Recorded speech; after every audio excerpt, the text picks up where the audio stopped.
Good evening. I'd like to call the regular Board of Education in Rockville Center School District to order. May I have a motion? So moved. Second? Second. All in favor? Aye.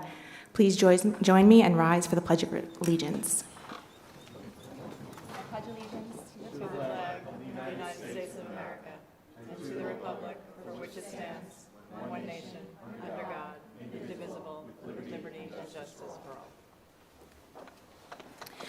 Please note there are emergency evacuation exits in the back and at the front of the auditorium. And I would like to turn it right over to Mr. Gavin, acceptance of gift.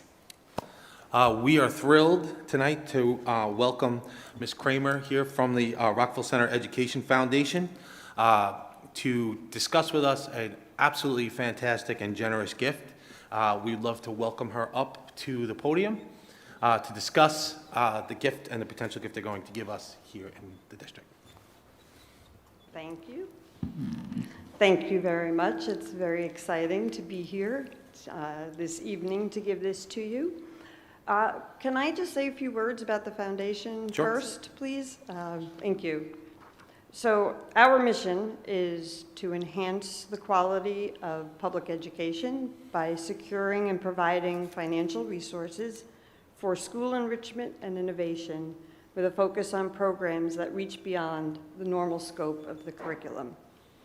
Each year, we have an annual fundraising event to secure the funding to provide in response to district staff grant proposals.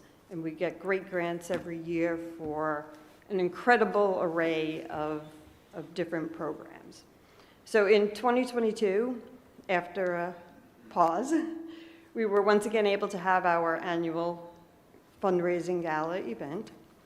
And as a result of the community's generosity, we were able to raise over $50,000 and provide funding for 9 grants.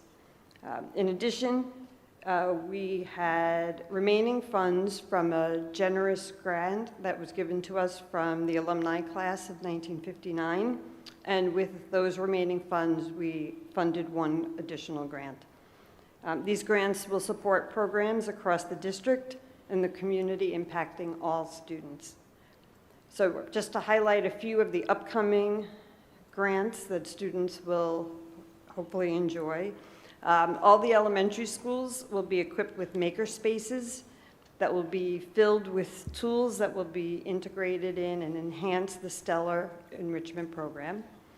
The high school research room will be modernized with equipment to allow for a wider spectrum of experiments and provide increased opportunities for in-house research.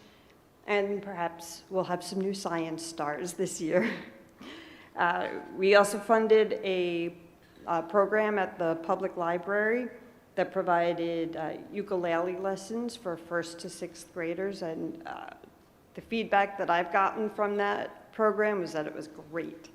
The kids absolutely loved it.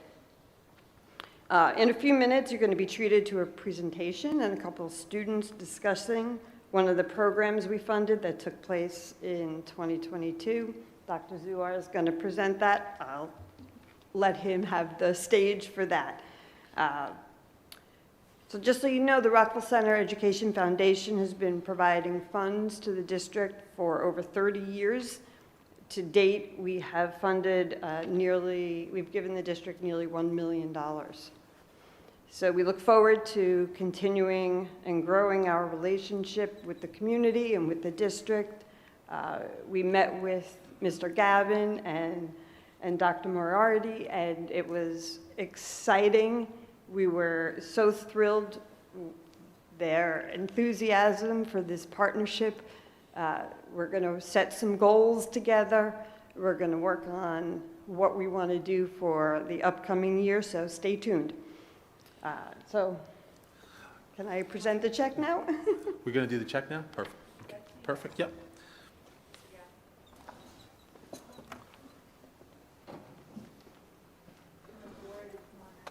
Everybody. We'll do it over here.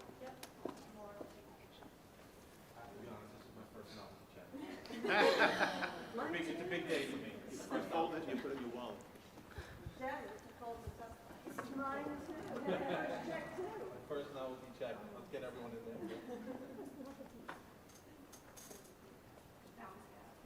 Cindy, come on down. Cindy is one of our board members. So this is a check for $51,203.51 for the programs for the upcoming school year.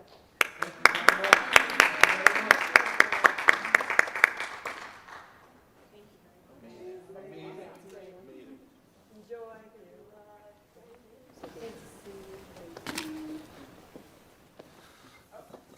As we introduced Dr. Zuar, I just did want to comment a little bit. The presentation from the Ed Foundation is just one example of positive community partnerships that our district has with many, many community organizations. Their generosity is unparalleled in terms of how it helps our students and allows us to think about new ways to innovate and allow us to try new programs. So we are grateful, we are extremely grateful for their collaborative spirit. As Ms. Kramer said, Dr. Moriarty and I met with Ms. Kramer, Mr. Mason, and Mr. Mignorance to discuss several ways of partnering strengthening our new partnership. And I have to tell you, we both, Dr. Moriarty and I, both walked out of that meeting extremely excited and proud to be here and proud to be a part of a community that supports education in such a profound way. So thank you very, very much. And if I could just follow up on behalf of the board and thank the Ed Foundation for always being so supportive to our students and the wide variety of enhancements that you are able to bring to our program. So thank you very much. Dr. Zuar. Thank you, Mr. Gavin, Board of Education. And thank you, Maida.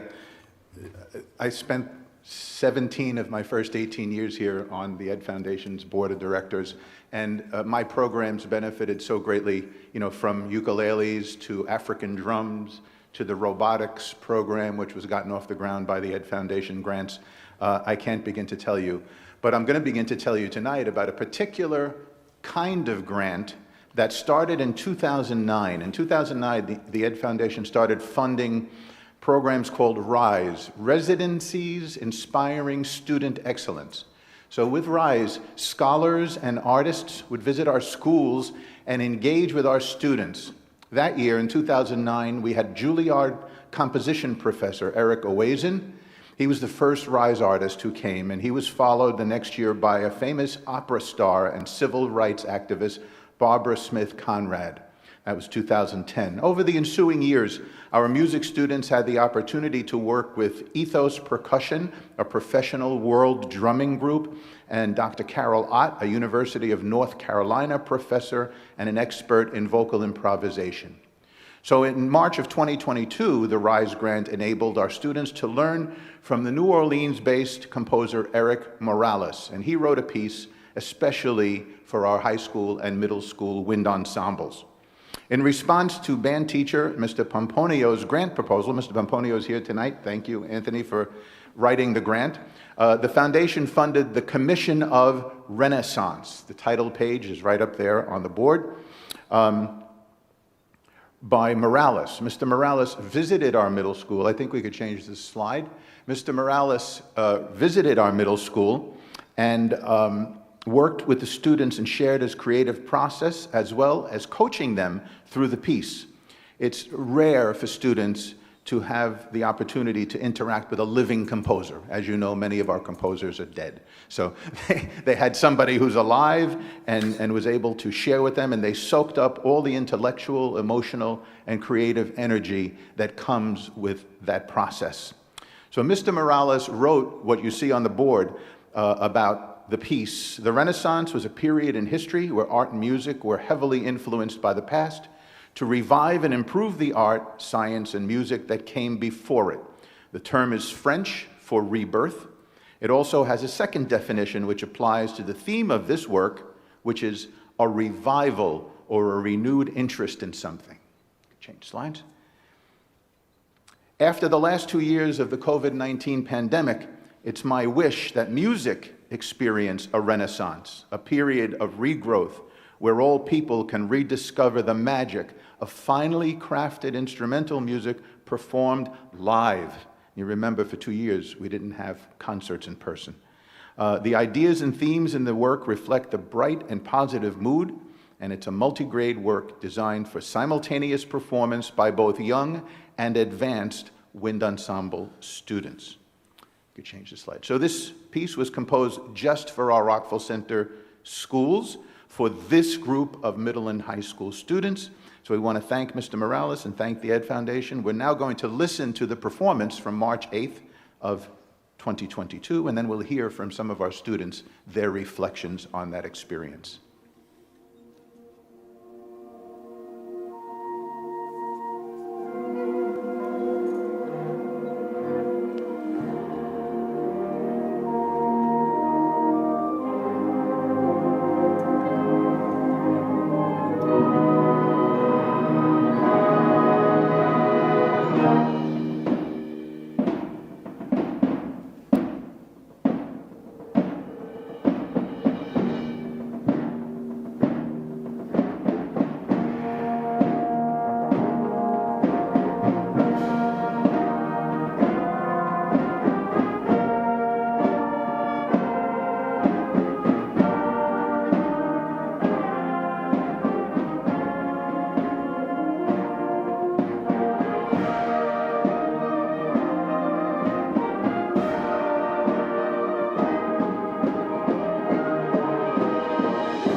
So now it gives me great pleasure to introduce Toby McGuire, who was playing euphonium there, but he's a great trombonist. In fact, he'll be an all-state trombonist this year.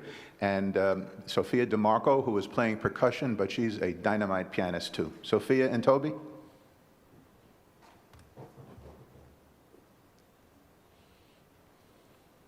Good evening. My name is Sophia DeMarco, and I'd like to thank you for letting us speak tonight and talk on our experience with Eric Morales, and for the Ed Foundation for the grant that let him come. It was a really, really great experience, and like Dr. Zuhr said, I'm the pianist in the jazz ensemble, and Eric Morales came in and helped us with a piece that he wrote that we were playing called Out of the Doghouse. And he's based in New Orleans, so he had a lot of insight for us based on his experience, where he's played and where he's studied.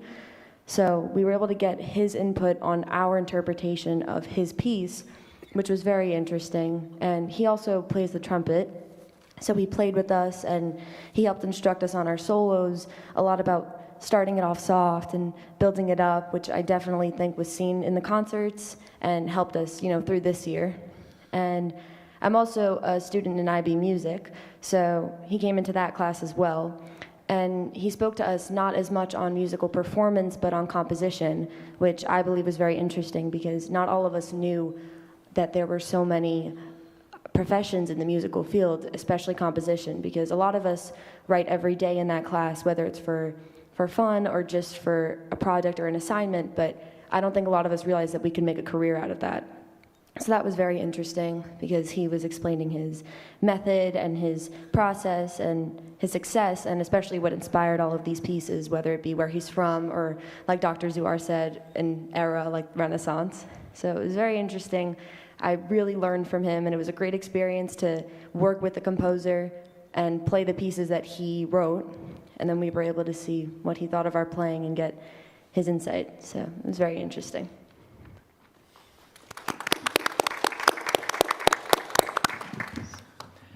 Hi, thank you again to the board for letting us speak here tonight. Having Mr. Morales come to the high school and interact with our wind ensemble was such a rewarding experience. And in these rehearsals, we talk so much about the composers of our music and what their inspirations are and their intentions. So being able to rehearse with the person who composed this piece gave us a very special and unique insight into the music that we've really never had before.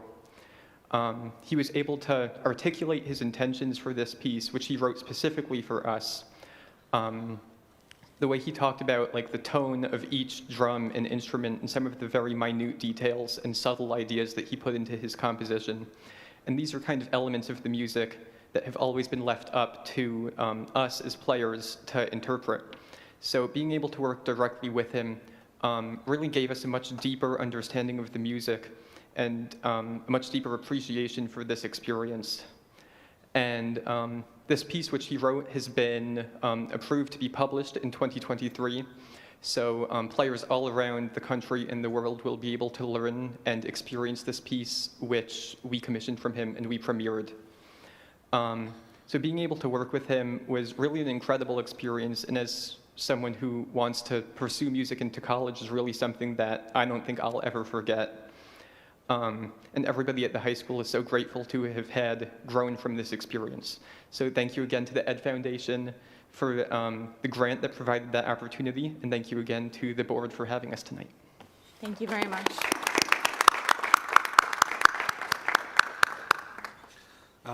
Just a few comments. First of all, thank you both deeply for coming and sharing your experience with us. One of the things I heard that was in both of your comments was the idea that this experience showed you possibilities into the future. And that's what school should be all about, right? We should definitely be giving you experiences that allow you to see, is this an area that I wish to pursue, or I'm excited about something and I could take time to learn deeply about it. So we really and truly are humbled and grateful to the Ed Foundation for allowing us to share these experiences with the students. It's been great.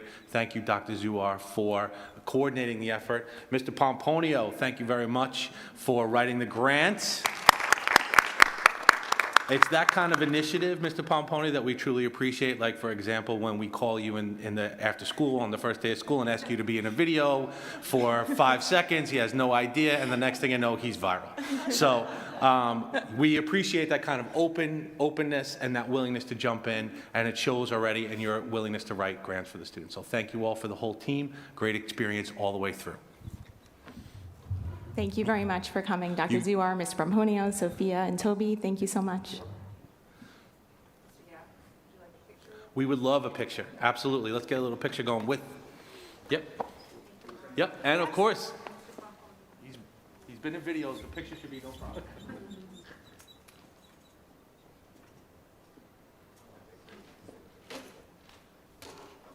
And then we'll let you go, I promise. I promise. Thanks, guys. Have a good night, okay? Thanks, Barry. All right, Mr. Gavin, Superintendent's report. Okay, well, a couple things. Good evening, everyone. The presentation, like I spoke about before from the Ed Foundation, is just one example of positive community partnerships our district has with a plethora of community organizations. As a community organization, which the school district is, it is vital for our district to work with other community organizations. And after a busy August, we spend a lot of time this summer trying to get to know the various organizations that work with, support our school, and support our students. There are, I'm extremely excited for this work together. There are both tangible and intrinsic benefits to these partnerships. One is the outcome like you saw before, where students get a deep experience in something new that allows them to see the possibilities. Two is when you're working in a community organization and you're working for the betterment of students or for the community as a whole, it just makes you feel better. There are intrinsic and health benefits about doing community work and donating your time. So this is one of the Ed Foundation was one of our partnerships we met with. We also met with Mayor Murray and Deputy Mayor Baxley to discuss several items, including a new scoreboard for the baseball field and a new sound system for Darcy Field. We're very excited about that. Mayor Murray and Deputy Mayor Baxley have been wonderful partners and collaborative and supportive of our school district as a whole. I also met with Ellen White and Ryan Delaney from the Backyard Players, and they were so gracious, and their work is truly inspiring, and looking forward to some opportunities. We are going to meet with our student government here at the high school to talk about ways that our student government could support their work as well. We also met with Dr. Moriarty, and I met with Margarita Grassing and her daughter, Marguerite Keller, to discuss ways of supporting students and families through their work in the Hispanic Brotherhood. One of the other components of that was celebrating the Spanish language, so we look forward to that partnership. We also met with Molloy College. Dr. Hood and I met with Molloy College, Audra Cerruto, to discuss opportunities for professional development for our teachers, as well as expanding and reimagining our current student-teacher programs. Very exciting stuff there.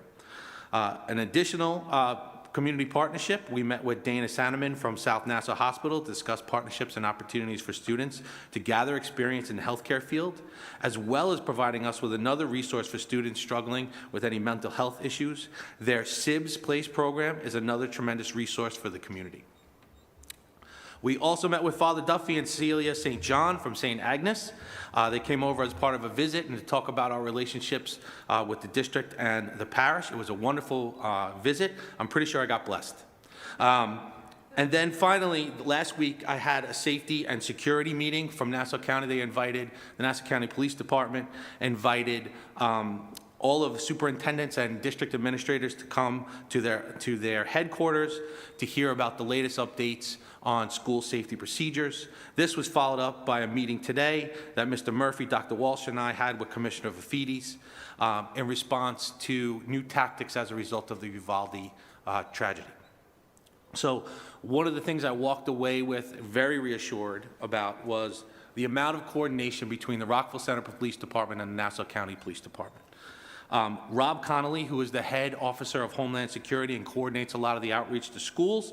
I happen to know him for a very long time, and he and Commissioner Vafides have worked very well to make sure that we have a coordinated response and coordinated training for our faculty in a response to an emergency. One of the things that came from this meeting was the idea of the tactics since Uvalde have, the recommended tactics for school districts have changed, and that they recommend a number of different trainings that I've asked Mr. Murphy in his new position to help coordinate district-wide. So we will have opportunities for us to test all of our emergency communication systems. We will have further tests to talk about lockdown drills and different procedures, and then we are going to continue those drills at each one of our schools. That is going to be supported by enhanced security upgrades that were part of the budget as part of the Smart Bond monies, where we have put in $577,000 worth of camera upgrades that will now be tied into the system to make sure that we have full visibility in a case of any emergency. Last in my report tonight is our incredible partnership with Sources of Strength. We recognize that this program is needed. On the PAR tonight is Debbie Caputo, who has helped us spearhead the training at the high school and the elementaries and the middle school, and is now involved in taking the next step at the elementary and middle school level. The elementary program will begin additional training in November, and our entire staff is ready for this valuable training. The high school has been trained over the previous, I believe it's 3 years, Robert, is it 3 years now? Yes. Over the previous 3 years, Ms. Love and I met with Ms. Caputo a few weeks ago to review the program plans and make sure that we are on track of this needed work. This partnership was possible through a grant from the Ryan Patrick O'Shea Foundation, and we are very grateful for that partnership. That's the first part of my report. Madam President. Thank you, Mr. Gavin. Any questions or comments from the board?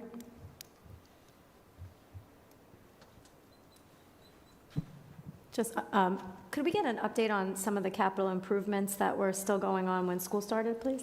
Sure. Most of our capital work over the summer is completed. 2 major projects are not completed at this point and that have been delayed pretty significantly, and those are both of the playgrounds. The first, the playground at Wilson, they finally came back after a rainy couple of days where they were unable to work. Most of the post and the equipment is in, but they have not put in any of the turf underneath that, so that's going to take probably the majority of next week, at which point they will move over to Hewitt and complete that there. While we are unsatisfied at this point with the timeliness of this, I'm cautiously optimistic that the work and the benefit for the students will be in full place for them to enjoy it during the majority of the fall. That was one.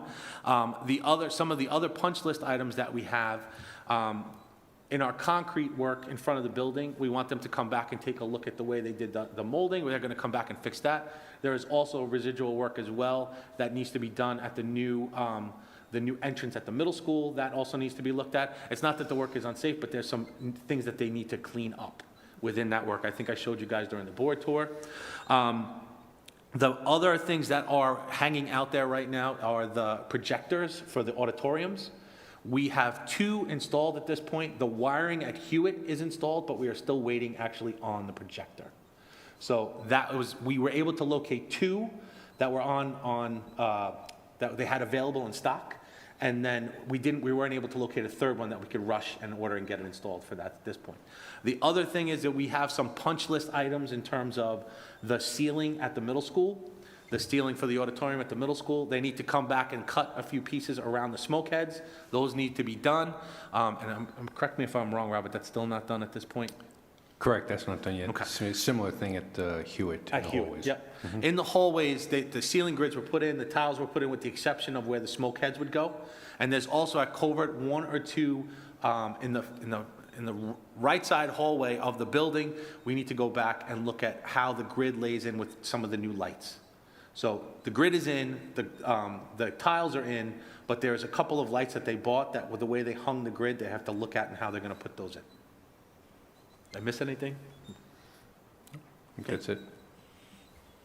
Thank you. Just in terms of the elevators, I know you updated us on the tour. Just if you could just tell everyone what the Sure. update is. So the elevators that are in the budget for this year require extensive work that will take longer than we can have it without closing a part of the building, so we wanted to move that to next summer.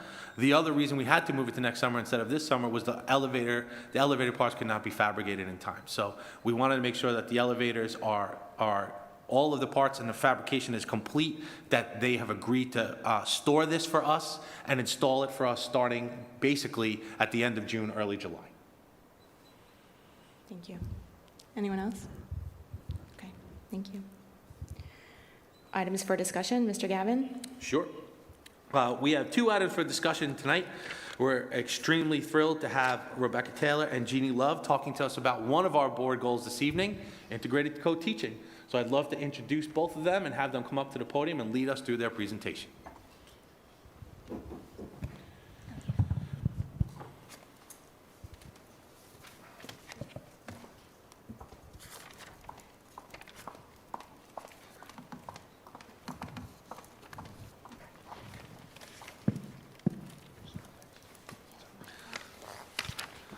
Just so you know, our first ever boys varsity volleyball game, I just received an important update. We won. Yeah. Come get it. Congratulations. Game on. Okay, so thank you so much for all the support we've received in expanding our integrated co-teaching program. As you know, we had integrated co-teaching, which is one of the programs and the regulations for the Part 200 regulations for special education. What that means is a general ed class by definition. It can have up to 12 students who are classified or have an individual educational plan. And it is taught by a general ed teacher and a special ed teacher that work cohesively to meet the needs of all the children. In the past, we had a program at the elementary school that was 2 periods per day. And last year, we did a needs assessment of the program. And I think this slide speaks to the outcome, and that we expanded the program, and it was truly a collaborative project created by our parents, teachers, and administrators. So in my role in meeting with all the stakeholders, it was very interesting to me that regardless of who I spoke to, whether it was parents, teachers who were currently working in the program, teachers who were working in some of our other special education programs, or administration in all 5 buildings, felt that in its conception, it was a brilliant program, and it allowed for inclusion at a time maybe 30 years ago where many special education students were actually excluded from the general ed setting. So it was so innovative when in its conception, but over time, as the standards changed and became more demanding, we saw children with more and more goals on their IEP, and the concern was that can we meet those goals in 2 periods of a school day? And I think we concluded collectively with really everyone on board thinking that the best thing for our children would be to have more teacher-to-student time so that we could adequately address the goals on the IEP, educate everyone in the room, and keep children in their least restrictive environment, which means as close to the general ed setting as possible. So from that was born our new program, which we rolled out this year, which is a full-day model. And as we were considering the best way to make sure the program was successful, we knew we needed someone that could work with our teachers, someone that was creative, kind, experienced, and that would be well accepted and could be available to our teachers on a regular basis. And we were so fortunate to have Rebecca Taylor join us, who is our elementary coordinator for special education. And she is running all of the professional development for this program, as well as chairing our elementary CSEs. So I'd like to welcome her and thank her for joining our team, because we are off to an amazing start. So thank you, Rebecca. And so we're going to go through our presentation with you. And the fun of this presentation will be that while we're presenting each slide, we're going to incorporate some of the foundation of integrated co-teaching which is different models of instruction that allow both teachers to meet the needs of all the children, so that we could familiarize you a little bit with our goals for the program. We'll also familiarize you a little bit with what it might look like in your classroom. So while Rebecca is introducing the first slide, we're going to bring out a representation of children that might be in our class if she and I were co-teachers. It really has been such an amazing adventure, getting to be part of the Rockville Center team and, just rolling out this really exciting program that really will make a tremendous impact, with so many learners across the district. So really there's been just so much collaboration already between administrators, teachers, and just across the board and really getting everybody on board.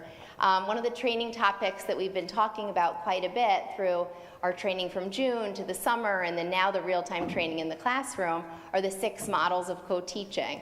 And what we're going to do is, as we're going through the presentation, we're going to focus on 4 of those models. So here we have balloons representing our students. And what we're going to do is, this will give you a kind of a picture of what it will look like in the room, just so then you have an idea of how 2 professionals can really utilize themselves to the best of their ability to really meet the needs of so many students. So the first model is 1 teach, 1 assist. So that's if you have 1 teacher leading the class, and that could be the general education teacher, that could be your special teacher, leading the class, where the other teacher is assisting the class.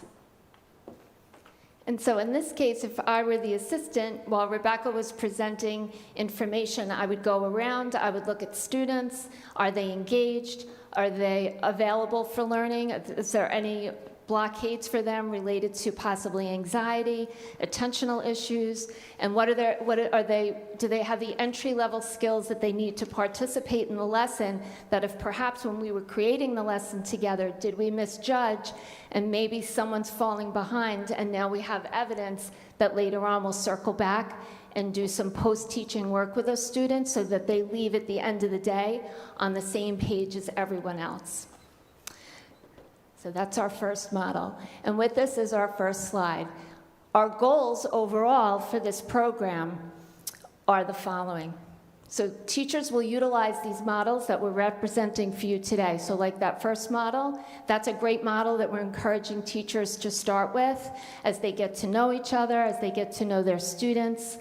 1 can teach, 1 can assist, and then they can swap. When an administrator walks in the room, we don't want to be able to tell who the special education students are or who the general education students are, or which one of us is general ed or special ed. Everyone's engaged in learning, everyone's working with students, and there's evidence of student learning, and children are engaged.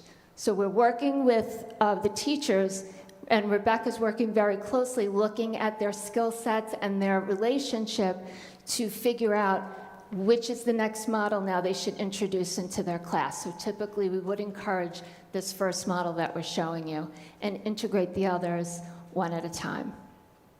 We'll ask that teachers work as a team and create an environment of us. So much like Rebecca and I planned this presentation together and are working as co-teachers in our presentation, that's what we're going to encourage our teachers to do.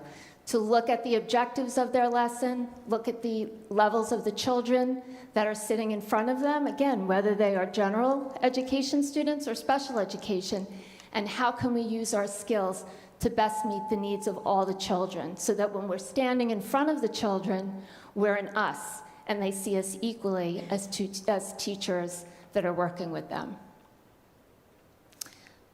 We're going to ask teachers that also collect information on student growth. Students with IEPs have goals, so we do that through progress monitoring, but also as a class, of course, we're looking to collect information on students to see if perhaps students who would have needed academic intervention outside of the classroom perhaps won't need that next year as the year goes on, because they're getting so much support within the integrated co-teaching class that some of those extra services they might have needed will reduce.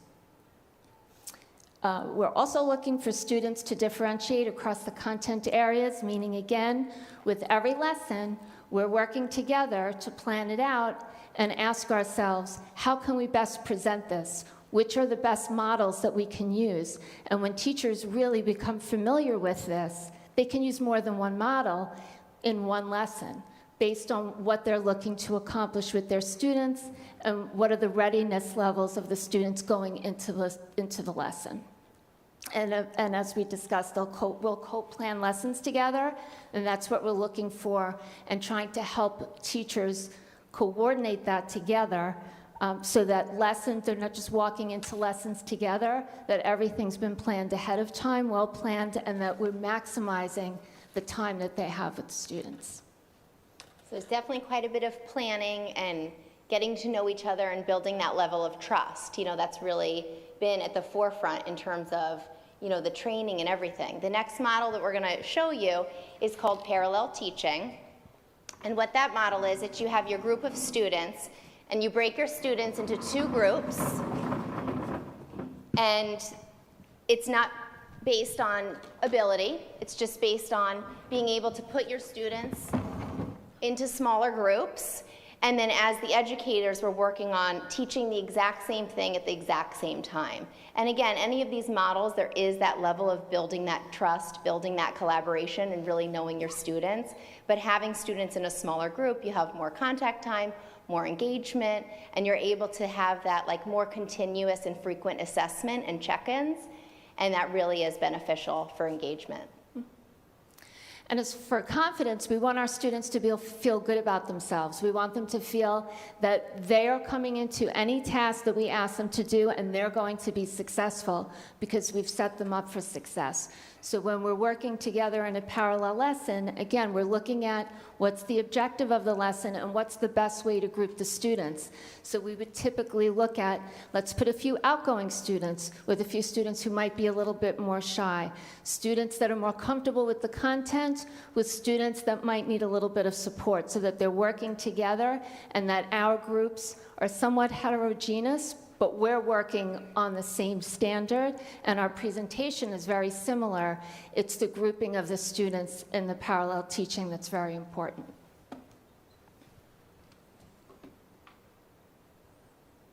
Okay, so the next model is station teaching. So station teaching is grouping the students and allowing the students to work in a small group with teachers, so then there can be that intensive instruction and that support. So the students in this example would be in 4 different groups. 2 of the groups would have a teacher at the station, so then there is that direct instruction, and then the other groups might be group work or independent work, and it's really allowing for children to learn to collaborate, work together, and really also foster that independence. So they'd be in different groups like this, and then they'd be rotating amongst.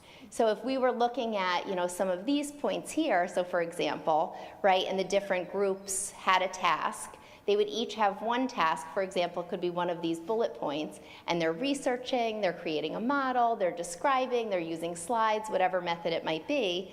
And then what they're doing is then they're able to share out with each other, but then also rotate through that process, and then being able to understand and learn each aspect for themselves. We do find that station teaching often comes a little bit later on once some of these other models are mastered, but it's by far the most powerful and supports independence and allows students to accomplish so much in the sense that it's very student-directed learning. And it's really, I think, as Rebecca works with the teachers, you're doing such a beautiful job working with them already. We're off to an incredible start. I'll just take this moment to say we have amazing teachers here in Rockville Center.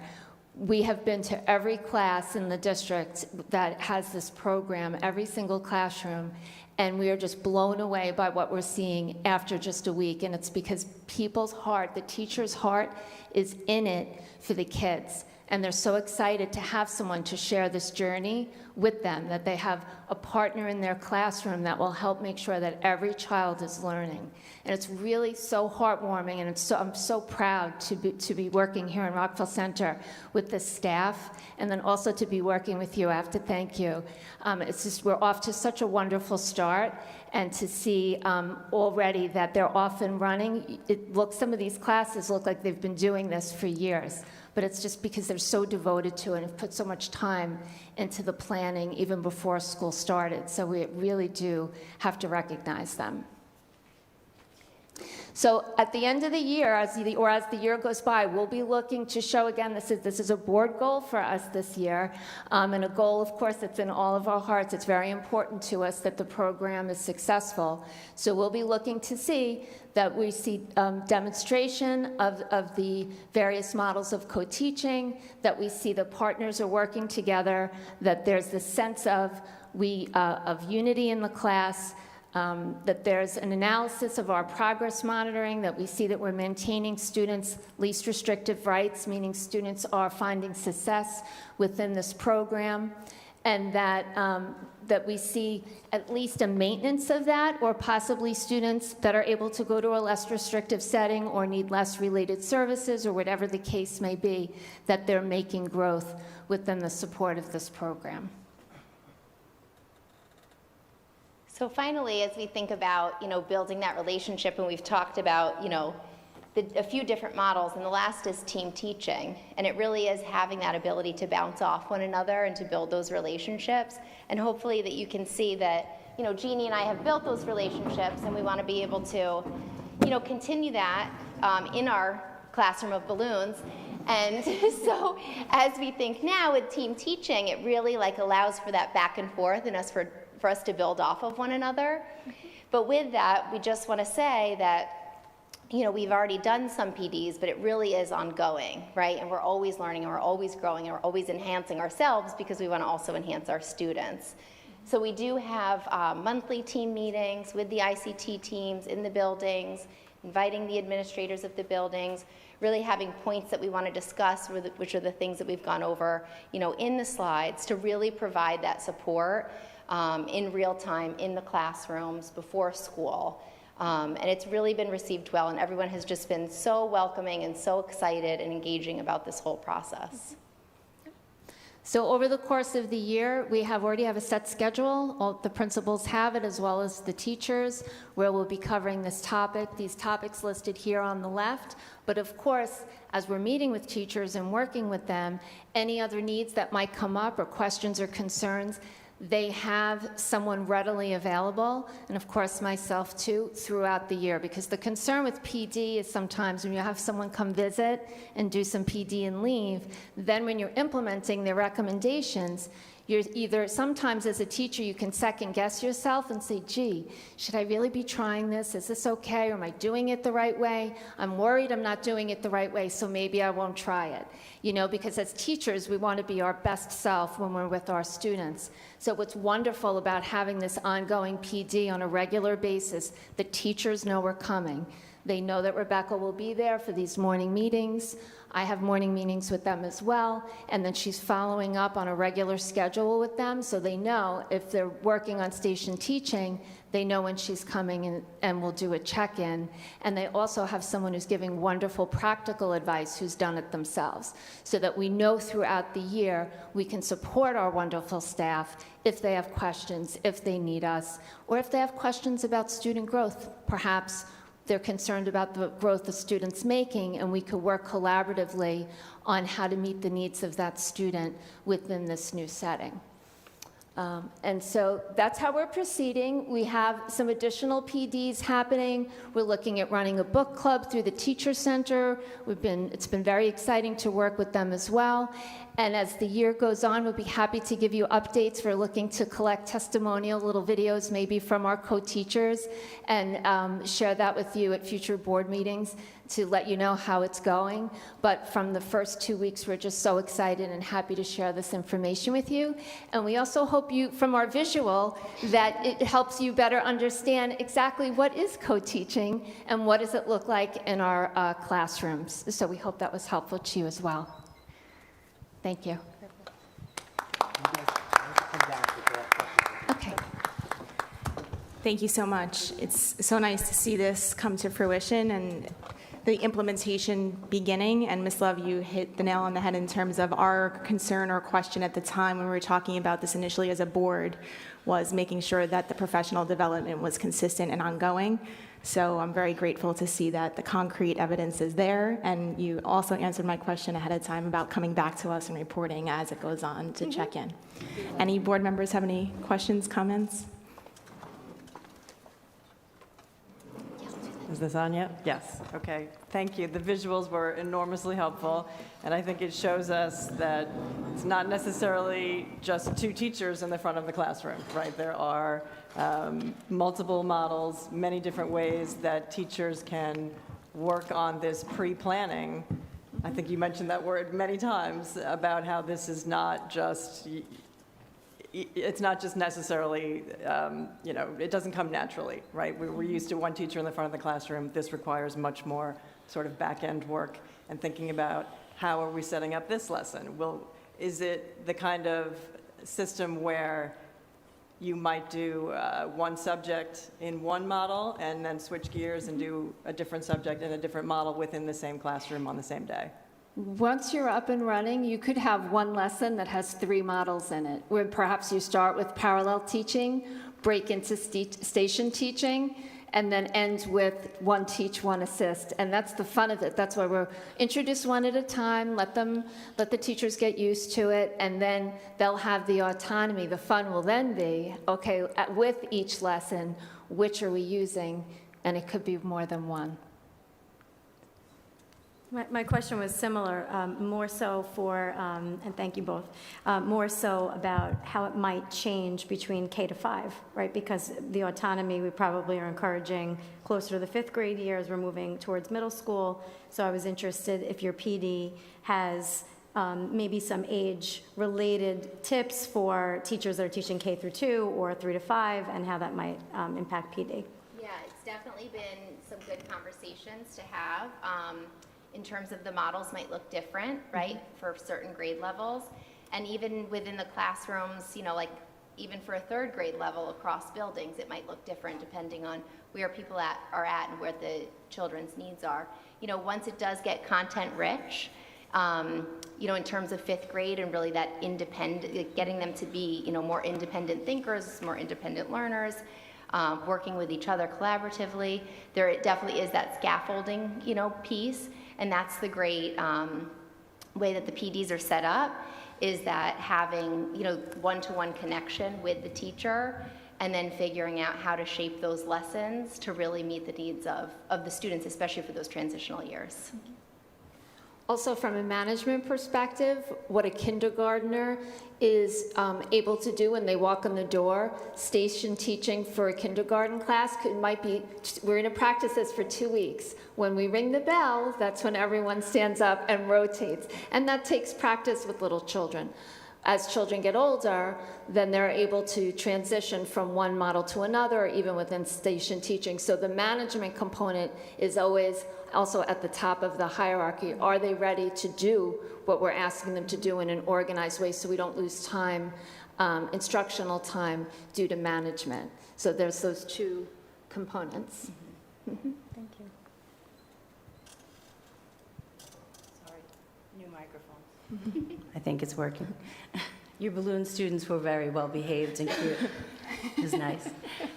The thing that I'm most excited about after we've talked about this for so long is that from this model and having 2 professionals in the room working together collaboratively, the future of this could be, and I heard you say it, that there will be less pullouts and less time where children are removed from the classroom. And having attended many meetings over the years, that seemed to be a concern of a lot of parents, that when you're pulled out for certain support and help and extra classes, you miss out on some of the things that are so fun and some of the education that goes on in the classroom. So to me, that's the most exciting part of this model, that it's going to meet the needs going forward, and we can expand it to the middle school and perhaps have a result that makes people very happy. So thank you. Thank you. I'd also like to just take time to truly say thank you. I mean, this is a need that I think has been expressed by parents for years. And the fact that the need has now been answered is going to do so much for our elementary students. I loved the presentation. I love the way that you're approaching professional development. I feel like so many times in teaching, you'll have a new initiative just rolled out and you're told how to do it, and then there's radio silence and you're kind of just left to the wind to hope you're doing it the right way. It seems that this professional development has been so thoughtfully planned. I love the fact that you're doing one model at a time so the teachers reach mastery with the model before they start something else. So when they're actually applying it in the classroom, it's going to be done so well, and the students are really going to just benefit, and not only just our special education students, but the general education students. And I think that's an important part to highlight, as well as how special it is to be in an ICT classroom and how it does free up the teacher, not only just to provide support, but also enrichment to students who might need it as well, because you have those two sets of hands. So truly, thank you so much for doing this, for putting the time into doing this well. I can't wait to hear about how well the students do, and I can't wait to see it trickle up to the middle school. Thank you both. Thank you, too.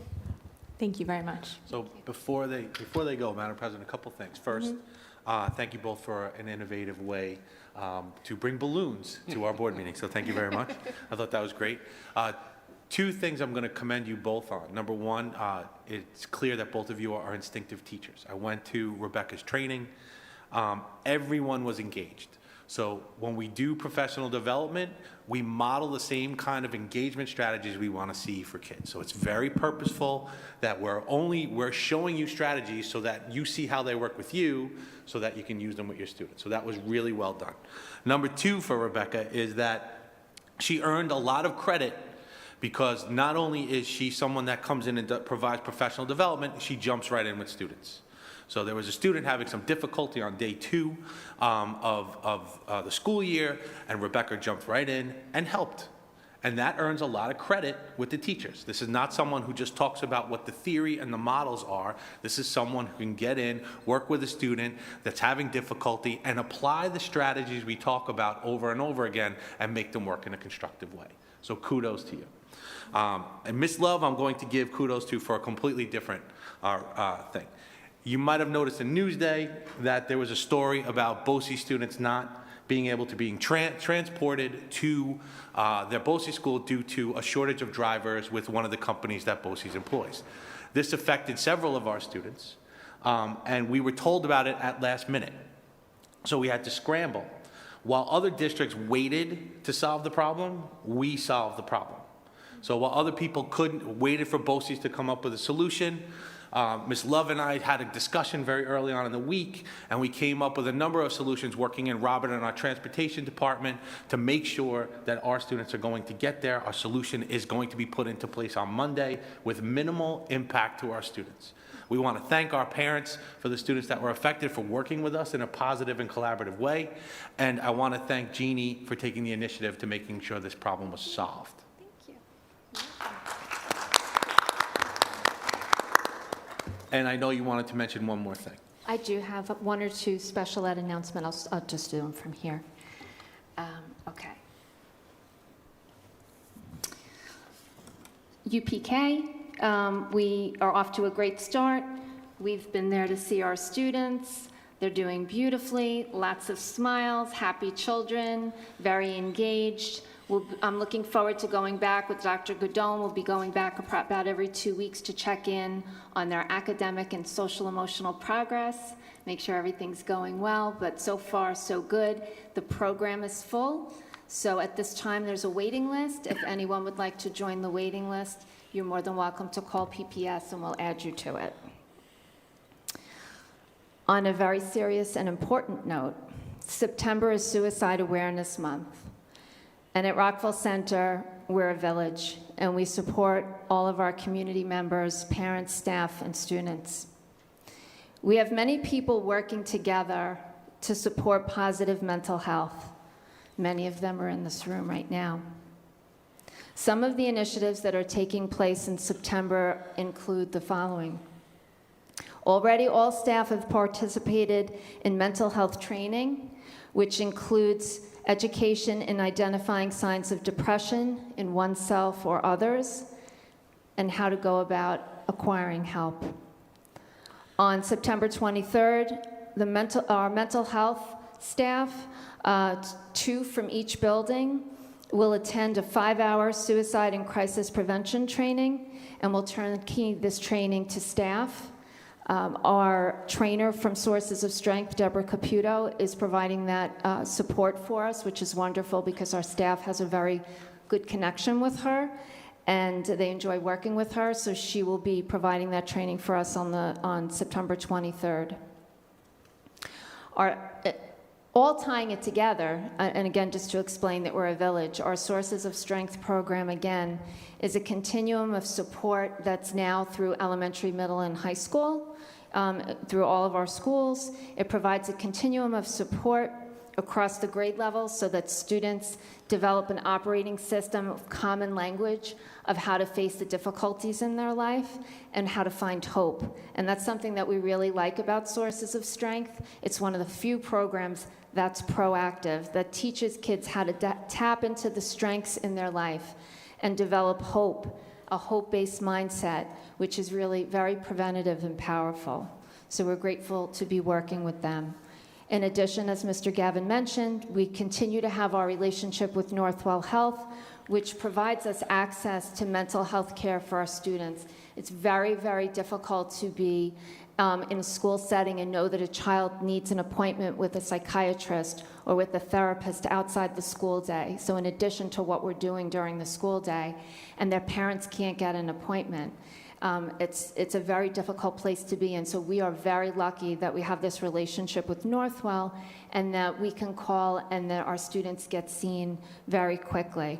In addition, we're working with South Nassau, who also has some opportunities for parents if, for example, Northwell is full, or if parents want to choose to go someplace to a different location. South Nassau also has some new programs, and they've provided us with information that we now have both of those as avenues to support our parents and families.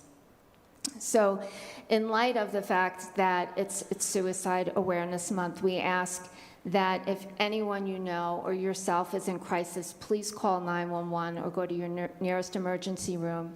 You can also find information on the Crisis Intervention Hotline on the PPS website. If you see any changes in someone that's close to you, someone that's in your life, or if you're feeling this way yourself, that you make the call and reach out. It's better to be safe. And if inside you have any doubt, make the phone call and get the help that you or someone close to you needs. One thing I'd like to just mention also in addition to this with the Takes a Village, I'm very grateful to our PTAs who have been working with me to align the various mental health programs and committees that we have. We have so many in Rockville Center, but we're looking to align them all. So I was very lucky I met with Mrs. Hackett from the Board of Ed, who's on our mental health committee, as well as the PTAs, in aligning together with the Mental Health Consortium, that we're all working on the same goals and that we're meeting collaboratively so that the goals that we're looking to address and educate our families, that we create events where we're all aligned working on the same thing, and then we can also share that with staff to work with our students in the classrooms and in the schools so that we're all addressing the same topics at the same time so that it's with integrity. And I think also, again, since we're bringing attention to this tonight, I just want to thank everyone for working with my office on that so that we could provide more effective support for our children, our families, and our staff too. So that is our update. Thank you. For tonight. Thank you. Thank you very much. The other item under items for discussion is the climate survey. As we've discussed in the previous board meetings during the summer, the district is going to undertake a climate survey in mid-October. The climate survey is just for us to ask 3 sets of stakeholders what people think about our school district. So the first set of stakeholders would be parents, second set of stakeholders would be faculty and administrators, and then the third set would be middle school and high school students. The purpose of the climate survey is for us to really get information about what our stakeholders feel are our strengths and the things that we can build on, and then what are areas that we need to improve upon. It is vital for us as an organization that supports continuous improvement that we have these metrics and measures to help us support in that. So please, we spoke to the PTA presidents at our meeting yesterday to talk about this, to talk about outreach efforts. We will be publicizing this in a multitude of ways, including at PTA meetings, talking about it at other evening events as well, to make sure that we get and hear from all of our stakeholders. So I did want to talk about that. And my final comment was to the board.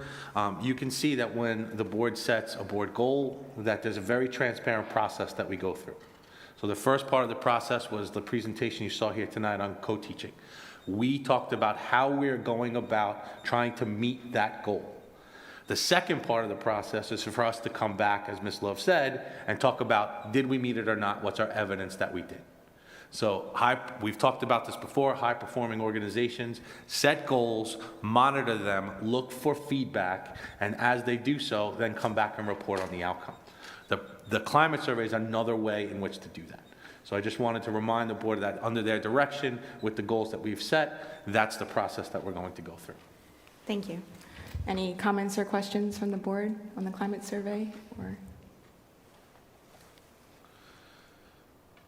One question. When we discussed the climate survey, originally there was some talk about possibly adding graduates who have left the school to the list of people who we would be taking information from to see what we've done and how they've taken it and what they've used, what they think could improve, because that's really an important group, students who've just left.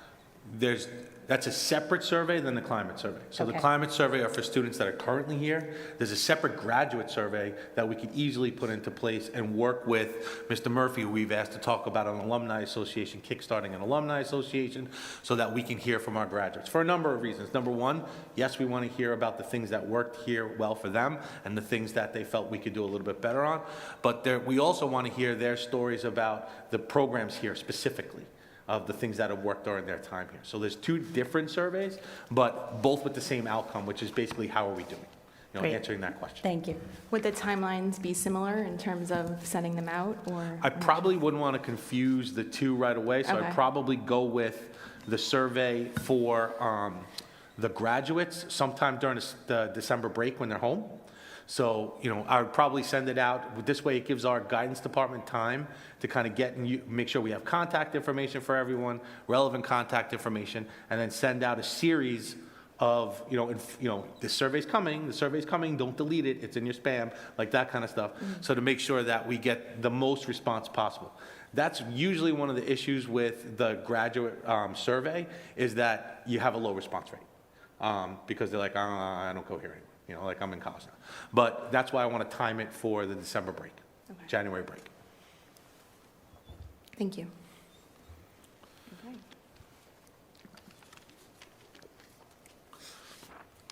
Items for discussion, turning to policies.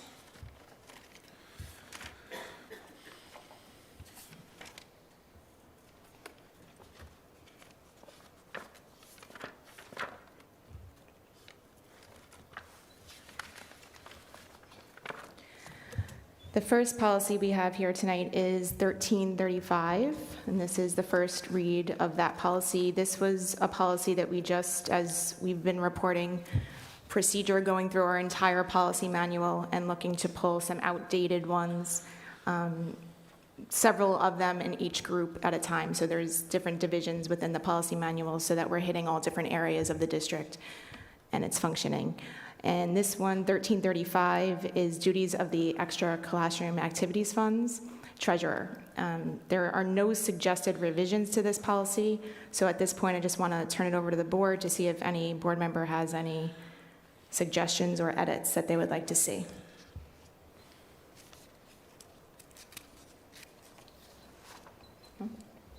seeing as it's still in compliance with New York State Mhm. guidance.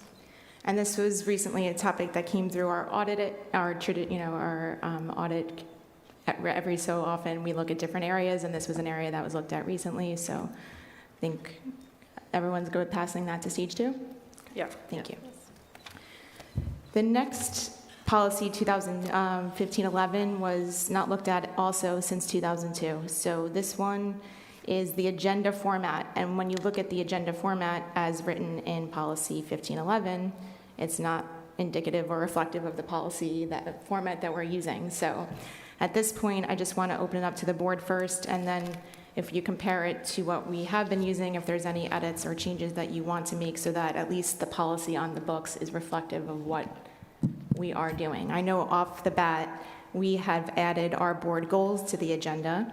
So I would like to add one section for the board goals, not the specific board goals that we adopted this year, but just a section that said board goals so that whatever the goals are for that particular year would appear on those agendas for that year. And then we also have talked about having an opportunity for students early on in the meeting, if there are any students in attendance, to give them an opportunity to come and talk to the board so that they could go home and do what they need to do before we proceed with the rest of our meeting. Outside of those two, I'll turn it over to the board for suggestions or edits. I was going to mention the students as well. I just feel that this should be in the order that we typically present it. There are other boards that do get the approval of minutes, financial reports, and treasurer's reports kind of done at the beginning of the meeting. We tend to hold ours until the end. So I just thought if we are actually talking about agenda format, and I think for future presidents, and obviously we're never letting Mary Lou Celebrity retire ever, but for the future, just maybe be easy to follow a format in the chronological order. Is everybody okay with that? The way that we have it currently in terms of the order? I like the order the way we have it currently, and I think part of the reason why we may have switched it and done, instead of getting the business out of the way in the beginning, is because of the fact that we wanted students to be able to speak. If there is a presentation that is on the agenda and you're a parent and you've gotten a babysitter and you've made the time to come here because you want to speak about a particular topic or it's important to you, leaving all of the business in the beginning kind of makes that difficult. So I do like the way we have it now. We had talked about, and I don't know if it has to be in here, that if there is a presentation, and I think we've done that this time, but maybe not with the public, where if there's a particular presentation and anyone had a question or a comment on that section, and that's why they came to a meeting, if we could open the mic simply for that portion, so people don't have to wait until the end if you came to talk about co-teaching. So I don't know if that's a way to add that there so that that could be accomplished. That would be great. I think it looks like we need to add opportunity for visitors in the policy itself. I think that I could be wrong, but Ms. Harvey's going to back me up here. I think for the public works session, we don't have opportunity for visitors, and there is no requirement for opportunity for visitors. We do that here in Rockville Center. I don't know if you think we should add it, or if you want to speak to that.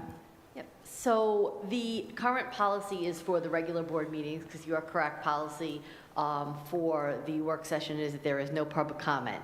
You may see the portion where it's redlined. That is where things could be changed. So there's not, this policy doesn't handcuff the board to say we can't. In this board meeting we're going to add comment. So say that there's a topic that people came out to, there's a presentation, and people want to. There's nothing preventing the board from saying at this time we're going to open up the floor for discussion about that topic. So you want to be careful about putting too much detail in, because the purpose of this policy is to say this is, kind of our normal standard agenda. It's not always going to look exactly the same, because one, you're not always going to have all those topics, but you want to make sure that you're following the board policy to the extent that you are. You don't want to always be making the exceptions. You add when appropriate, but you don't want to add too much details where it's going to be different every time. Okay. Thank you for the clarification. I see it says regular board meetings up top, and we do have opportunity for board members. So do we want to add opportunity for visitors there? Okay, yes. Thank you, Dr. Downing. So what I'll do is I'll redline it, and I'll mirror what the current policy is with the procedures and move it around. So for the stage 2, you'll see a much more redline decision. When I went through it, I only changed it from a legal standpoint. This is legally fine, right, but not What it has to reflective be. of what we actually do in practice. Yep. Thank you. And then the items for information, if there is a presentation, it's really just, I have to remember, or whoever the board Right, that's president the has to difficult remember part. to Yeah. ask if anyone has, yeah. At that point. Okay, thank you. I also wondered about correspondence, how we're handling that, if we've, because it's listed here as something that we'll be addressing, so. Yeah, I had a question about that too. I don't know, we had talked about that at the last meeting. For example, this meeting, there was no correspondence that we received. Hopefully that's a product of our new system and, streamlining communication through district administration and our presentations at our meetings. I don't know if we do have correspondence, we can choose to, I think that's the catch-all at the end, right? So that we could address it in the meeting, talking point, item for information, an item for discussion somewhere else. I don't know that we need it separate based on how we're approaching it, but I'm open for thoughts or suggestions. Yeah, traditionally in other districts, correspondence is usually just acceptance of correspondence. It's not really going through every specific thing.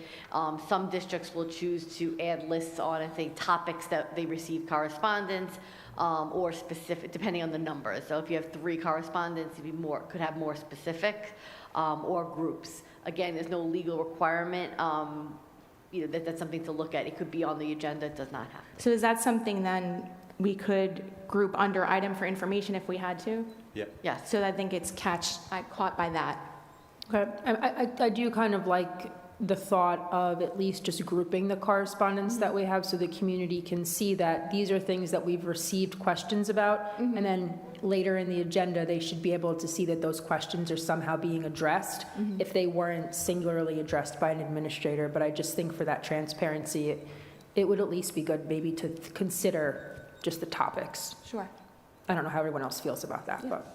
Yes, I think that definitely needs to stay on. I think that's the direction we were kind of going in when we put it on there. Right. Thankfully, there hasn't been so much correspondence, but the new system seems to have taken care of a lot of it, but we do want people to So know. if we do receive, it will be there, and if we don't, like for tonight? Yep. We didn't need it. Okay, that's fine.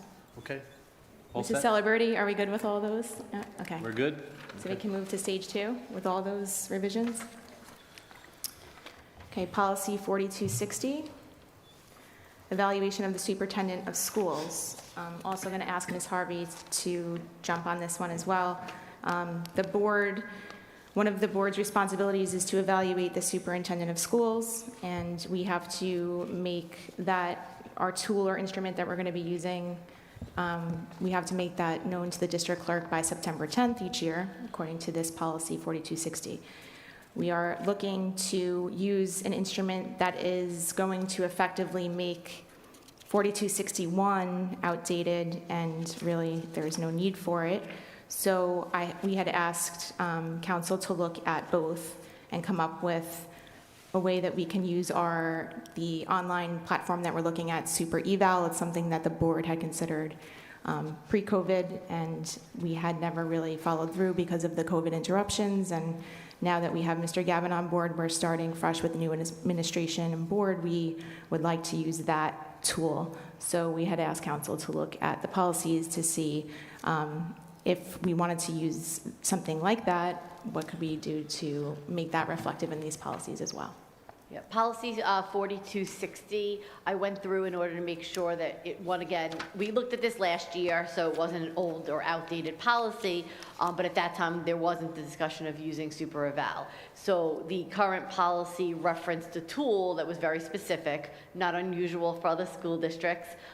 So that was removed, and instead of having reference to policy 4261, it says a appraisal instrument chosen by the board. This gives the flexibility, so this year the chosen instrument is super eval. Next year it doesn't have to be that. It could be the actual form that was in the policy. This is not precluding the district or the board from using that. So the 4261 is being removed because it's not necessary. That does not mean that the superintendent is not being evaluated. Correct. Legally, the board has to evaluate the superintendent, and legally, they have to file with the district clerk no later than September 10th of each year the tool. In the past, the district didn't have to actually file it because it was in the policy, and therefore it was filed with the district clerk. So the superintendent will still be evaluated. We just wanted to make sure that there's the flexibility in the policy so that we don't have to revise the policy every year if there's a change. The way it was written is even if you took off technically one section of the form, you'd have to redo the policy. Exactly. So looking at 4260 then, on the third page, first paragraph, it says the board shall designate one of its members to prepare a written evaluation based upon a consensus of a majority of the full Board of Education. This tool, Ms. Harvey, would automatically generate, each board member would evaluate the superintendent, and then it would come together. The board president would be the person receiving all of the joint evaluations. Should that stay there, or should we change that the way it's written there? So I recommend that we delete that. Also, most likely, we're going into a world of more technology as opposed to the other way. So you may decide next year you don't want to use super eval. I suspect you're going to want to use another electronic type of setting.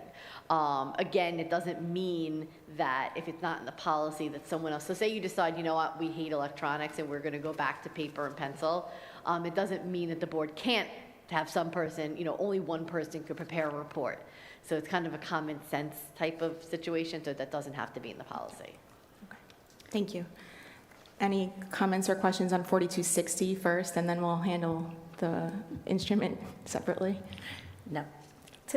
Mara, to that end, because of the use of technology, can we just review the entire policy? Because in so many instances, it says written performance report, written performance. It is still alluding to 4261, which will now be eliminated, which was a written tool that was used, but because it's a totally different product, I just think we should change the language to reflect that it's an appraisal.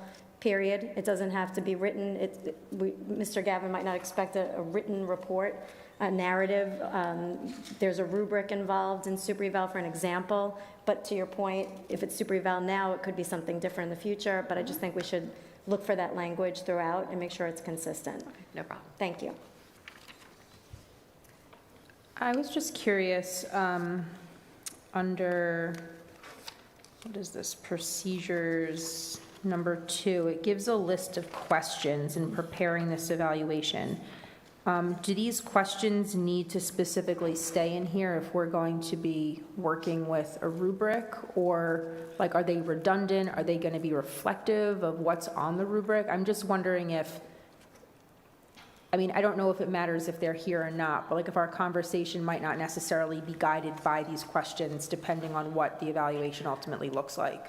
Yeah, I had the same question, and if you go back then and look at number 1 for the superintendent self-evaluation, that's also automatically generated through super eval, the self-evaluation, and it's all based, just so everyone's clear, on the goals that we've adopted. So I don't know, to both Mrs. Hackett and Mrs. Messier's point, I think we might have to do an entire reread of this based on the fact that we're changing the platform or going on to the online It almost system. feels like we kind of need to look at what our final evaluation product's going to look like, and then tailor the policy to either be more vague or just exclusive of the specific questions in case we do ultimately end up changing platforms. So by the time our next meeting comes around, I think all of us will have had an opportunity to get a sense of the tools. So are we looking to leave it at stage 1 for now? Are we comfortable, leave it at stage 1 for now until the next meeting? Okay. I think so, because even number 1, I think we're going to want to look at all of those subcategories at the top of the second page there. Okay. And there still is a written, while it's not this written document, it's still a written evaluation. It compiles, the tool compiles all of the narratives, the tools, the artifacts, the proof, and puts it into a written document. Correct. So it's still written. Right. It Just can be electronic. exported and put into a personnel file. Correct. Exactly. Yes. It's a modernization. It's, Yep. it's an Yeah. upgrade. It's just an easier way to host all the information and compile it. Right. So I think 4260 just has to be more reflective of what the tool that we're looking to use, or a more modern tool to be more general. Well, I think in general, it has to circle around the goals. Yep. Yeah. That's the most important thing, because then it doesn't matter which actual tool you're using, but if the evaluation is based off of the goals, no matter what the goals are, that's what it surrounds. And I think that that has to be really in here. And some of the questions that you see in the current policy are implicit in the goals and how you would evaluate the goals anyway. Right. So for example, did you meet it or not? Right. Was the task complete? It's the same Yep. kind of question. Right. Yep, Yep. 100%. Okay, so I'll do some redlining with regard to kind of the takeaway of, of incorporating the goals into the evaluation, and more link it to the goals as opposed to specific questions. Yeah, and I think as a board, we'll be more prepared to come with, having seen the tool by then, by the next meeting, with kind of more informed tweaks that we would like to see happen. But it won't be Wordings that the match the specific goals, it'll just be generally No, that goals not are the- set and the right, goals are met. Right, because the goals vary from year to year, so you Okay. don't want to put the Right, current right. goals. It's the circling around the idea of the board-approved goals. Yeah, thank you. And again, as a reminder, the goals are co-constructed with the board. Yes. Right, so we all determine what those goals are together. They direct my work, right? Once we have those goals, I then work with our administrators and teachers to direct that work all the way down throughout the entire system. Now, 4261, there is a mechanism that we can remove it tonight, if we so wish, as a board, or we can just keep going through the stages even though we're not using it. Those are our two options, or, sorry to make you get back on. No, it's fine. Keep it together. Again, my workout. It really probably makes the most sense to get rid of it tonight. The policy on policies, I don't remember the policy number, lays out the thing, but does give the board the discretion to adopt on the first time a policy. This is one we aren't using it, or the policy police aren't going to come in and say, if the policy's still on the books, you need to do this. But it does make sense because the board has determined that, at the very least for this year, we are not using that. So to have it on the books doesn't make a lot of sense. How does everyone feel about striking it tonight? Is everybody? Fine with it. I agree. I'm fine with striking. Okay, thank you. And 7350, this policy, corporal punishment, emergency interventions, this is a change in language due to the law.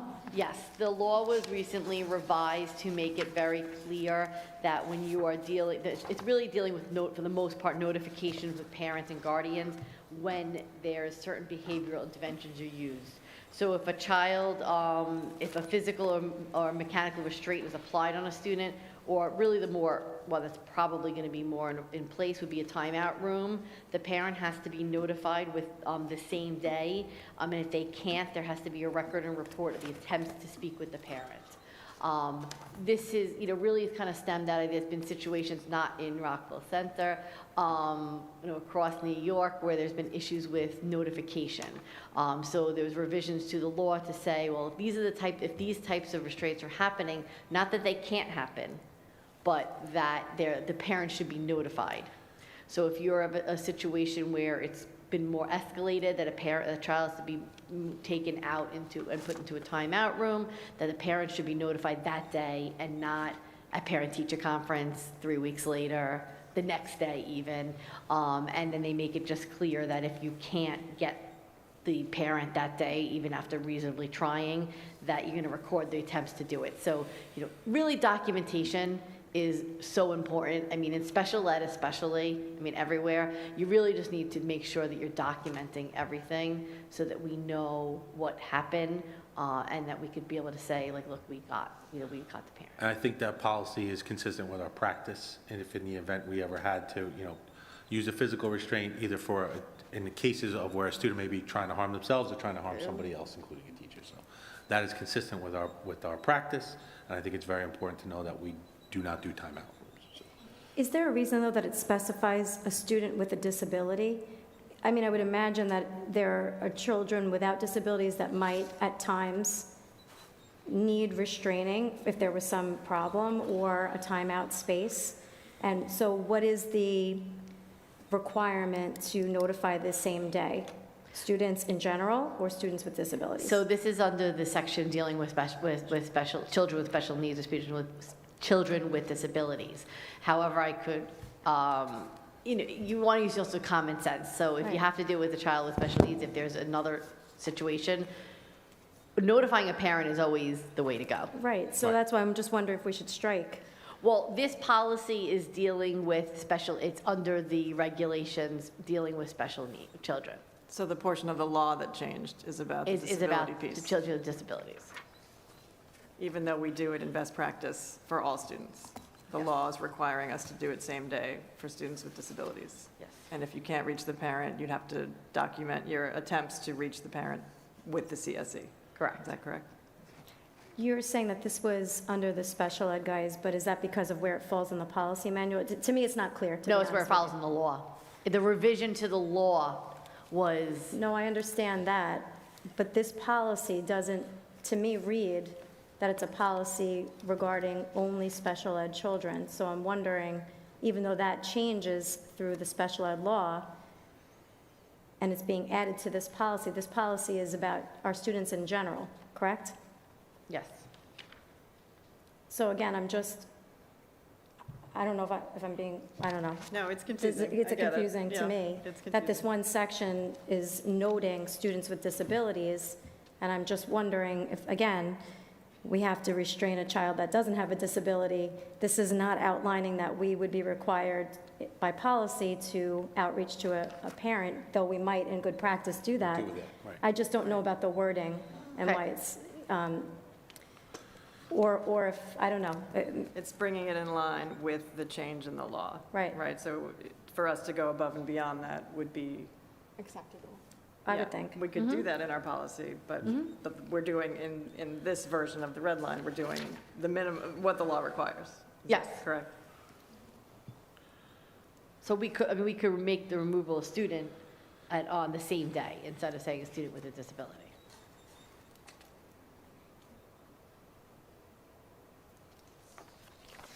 That, And that one we're still covered by law. yes. Is everyone Does that okay make with that sense? change? Yeah, I think that's better, it catches all of our students. So we move this on to stage 2?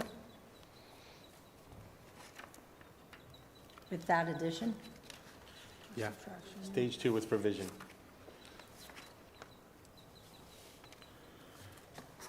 And then, Ms. Harvey, it says at the end of the policy, refer also to policies 7313 and 7618.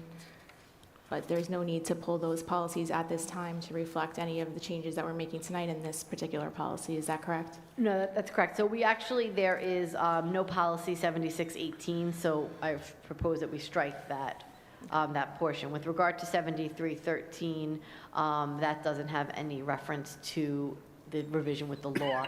So that, I think we could keep as, kind of with our thing. It will get Cyclical to it, review, yeah. but it doesn't need to be done at this Okay, moment. thank you. Can I just ask one more clarifying question? So we're really focusing on the bottom red line here, and we're going to delete at the bottom where it says, school personnel will notify the parent or person in parental relation of a student with a disability. So we're getting rid of with a disability, correct? Yeah. Yes. So at the bottom here, then, when it says, if a student's parent or person in parental relation, the principal will record and report those attempts to the Committee on Special Education. That would really just be for a student with a disability. So it might be important here to note that. Well, but have to add in To to note the that, yes. contact with regard to the general. So that would be with that revision, when you're taking out just, when you're making it broader, you wouldn't report to the CSC for a child that doesn't have an IEP. Yeah. So If that would be, applicable. If I can make it applicable. to the principal or to the assistant Yeah, principal. I'm just wondering whoever. if it might be helpful to put in if the student has a disability, so that, in general, if a parent is looking at this and doesn't know what it means, that they understand that this wouldn't be for a general education student, wouldn't be reported to CSE for this. Yeah, so I would add language with regard to be Committee on Special Education if a child has an We're IEP, we're or applicable. or the building principal if there is no. Okay, thank you. Thank you. So with those revisions, we're comfortable moving into stage 2? Yeah.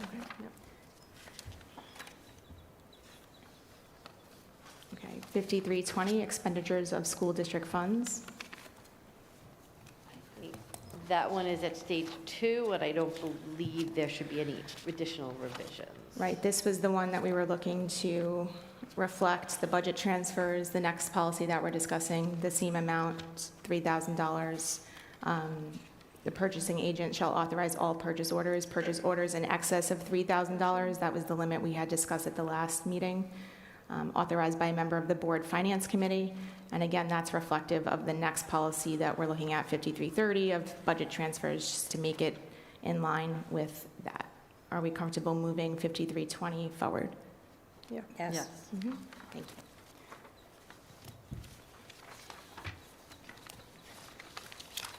And 5330, the budget transfers. Yep, that one. That's at stage 3 that's tonight. Stage That's 3, stage 3. and I recommend that we move it to stage 4. Everybody okay with that? Yes. Yep. Thank you. Opportunity for superintendent. Thank you, Madam President. A couple of things. I'd like to address the new COVID protocols that have been posted on our website. Ms. Love, would you please walk us through that?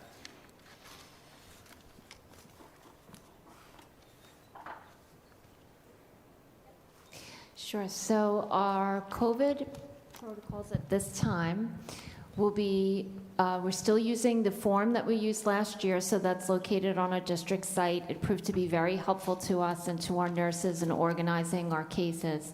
So whether it's a staff member or a student, if someone has a positive case, you can report it through the Google form. It filters automatically through to my office. We will send the staff member or the student a letter stating when they can return to school or work. It's 5 days that you would need to remain home, and then days 6 through 10, you can return to school and be at school. Masks are optional, recommended but not mandated. So the letter, so if you were, so let's say, for example, you had a positive case in your home, you reported it through the Google form, you could expect a letter from my office within 24 hours just confirming with you the day that your child could return to school. When they return to school, that would be day 6. As of day 6, they can return. Again, masks are recommended but not mandated. Is it a positive case in your home or a positive case of that student? Of the person. Of the individual. Of the individual. Of the individual. Okay, So right. there's no I just So wanted- contact we're not tracing. quarantining anyone. Correct. I just want to Yes. clarify that. There's no more quarantine. There are, it starts from symptom. So if you started sneezing 3 days ago, you got tested on the 3rd day, and then you were completely asymptomatic on day 5, you come back on day 6. So the clock starts on that from symptom. The other piece is, in terms of total cases, we've had very low numbers so far this year. Since August, it's been 16 total cases. So, And if you're completely asymptomatic and you're tested for some reason, that would be the next day would be day 1. Correct. So it's one or the other. Day 1 through 5, you're home. As of day 6, you can return to school. It's recommended you wear a mask between days 6 and 10, but not required. and common sense applies, right? So if Yep. you're not feeling well and you're sick, stay home, and we'll work with you on that. If it's something where you have to test for some reason and you are, say, asymptomatic, what Ms. Love said applies. Ms. Love, is that posted, the information you just shared, on our website, just on the health page? Yes? Okay. Yeah, we linked it to the memo from the state. Great, thank you. The next item, Mr. Bartels, can you tell us a little bit about our process for free and reduced lunch? Sure. The Universal School Lunch Program expired in June. That had allowed all students to get a free lunch or breakfast in all of our schools beginning this September. All students who are eligible must file free and reduced price school lunch and breakfast forms. There is an online application for that, and more information along with the online application is on our district website under the school lunch program. Excellent. Any questions from the board on free and reduced lunch? Okay. We had an absolutely fantastic new teacher institute for 3 days right before the start of school. I'd like to turn it over to Dr. Moriarty, who, along with her dynamic team, developed, devised, and delivered an outstanding and enriching 3 days. Dr. Moriarty. Thank you. It was a great 3 days, and it was truly a team approach. Jeannie Love, Mr. Murphy, Sonia Hood, as well as Rebecca. I always call you Rachel. I don't know why I do that. In my head, too, it drives me crazy. Rebecca and Patricia Broderick. And Liz Nisler and Brett Rosenthal. So we worked to develop a 4-day program, and it was a team of titans. We had a great time doing it. We revolved it around an essential question. How might we cultivate the conditions that support learners in learning how to learn? Our goals were multifaceted.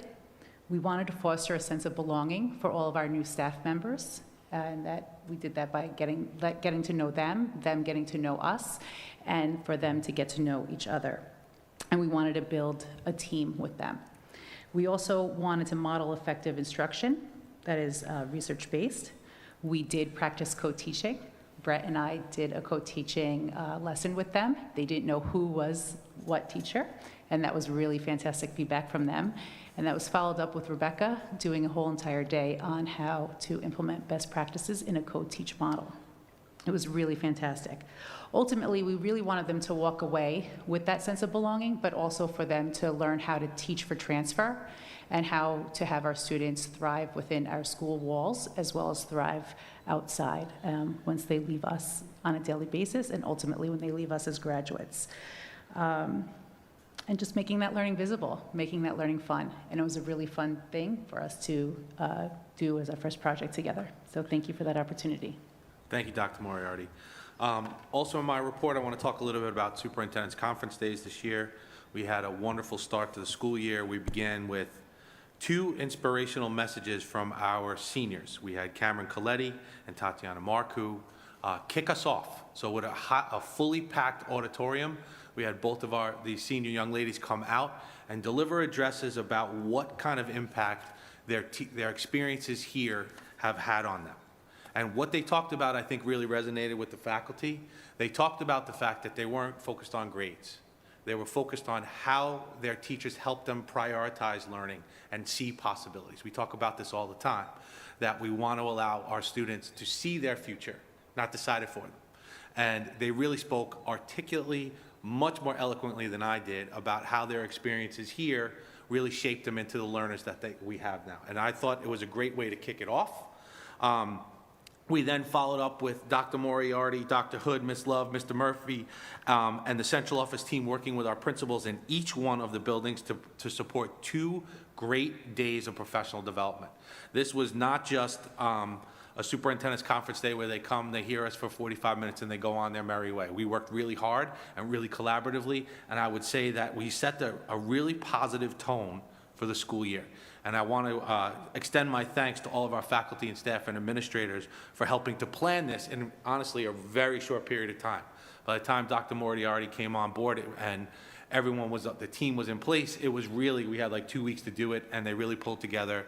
They're an outstanding team. I'm super excited to be here myself and to be working with people that continue to inspire and continue to challenge me regularly. So that was fun. And our first week of school has been terrific. We are fully back in full swing. So back to school events are all in person. We have kicked off with a robust start to the year with sports and clubs.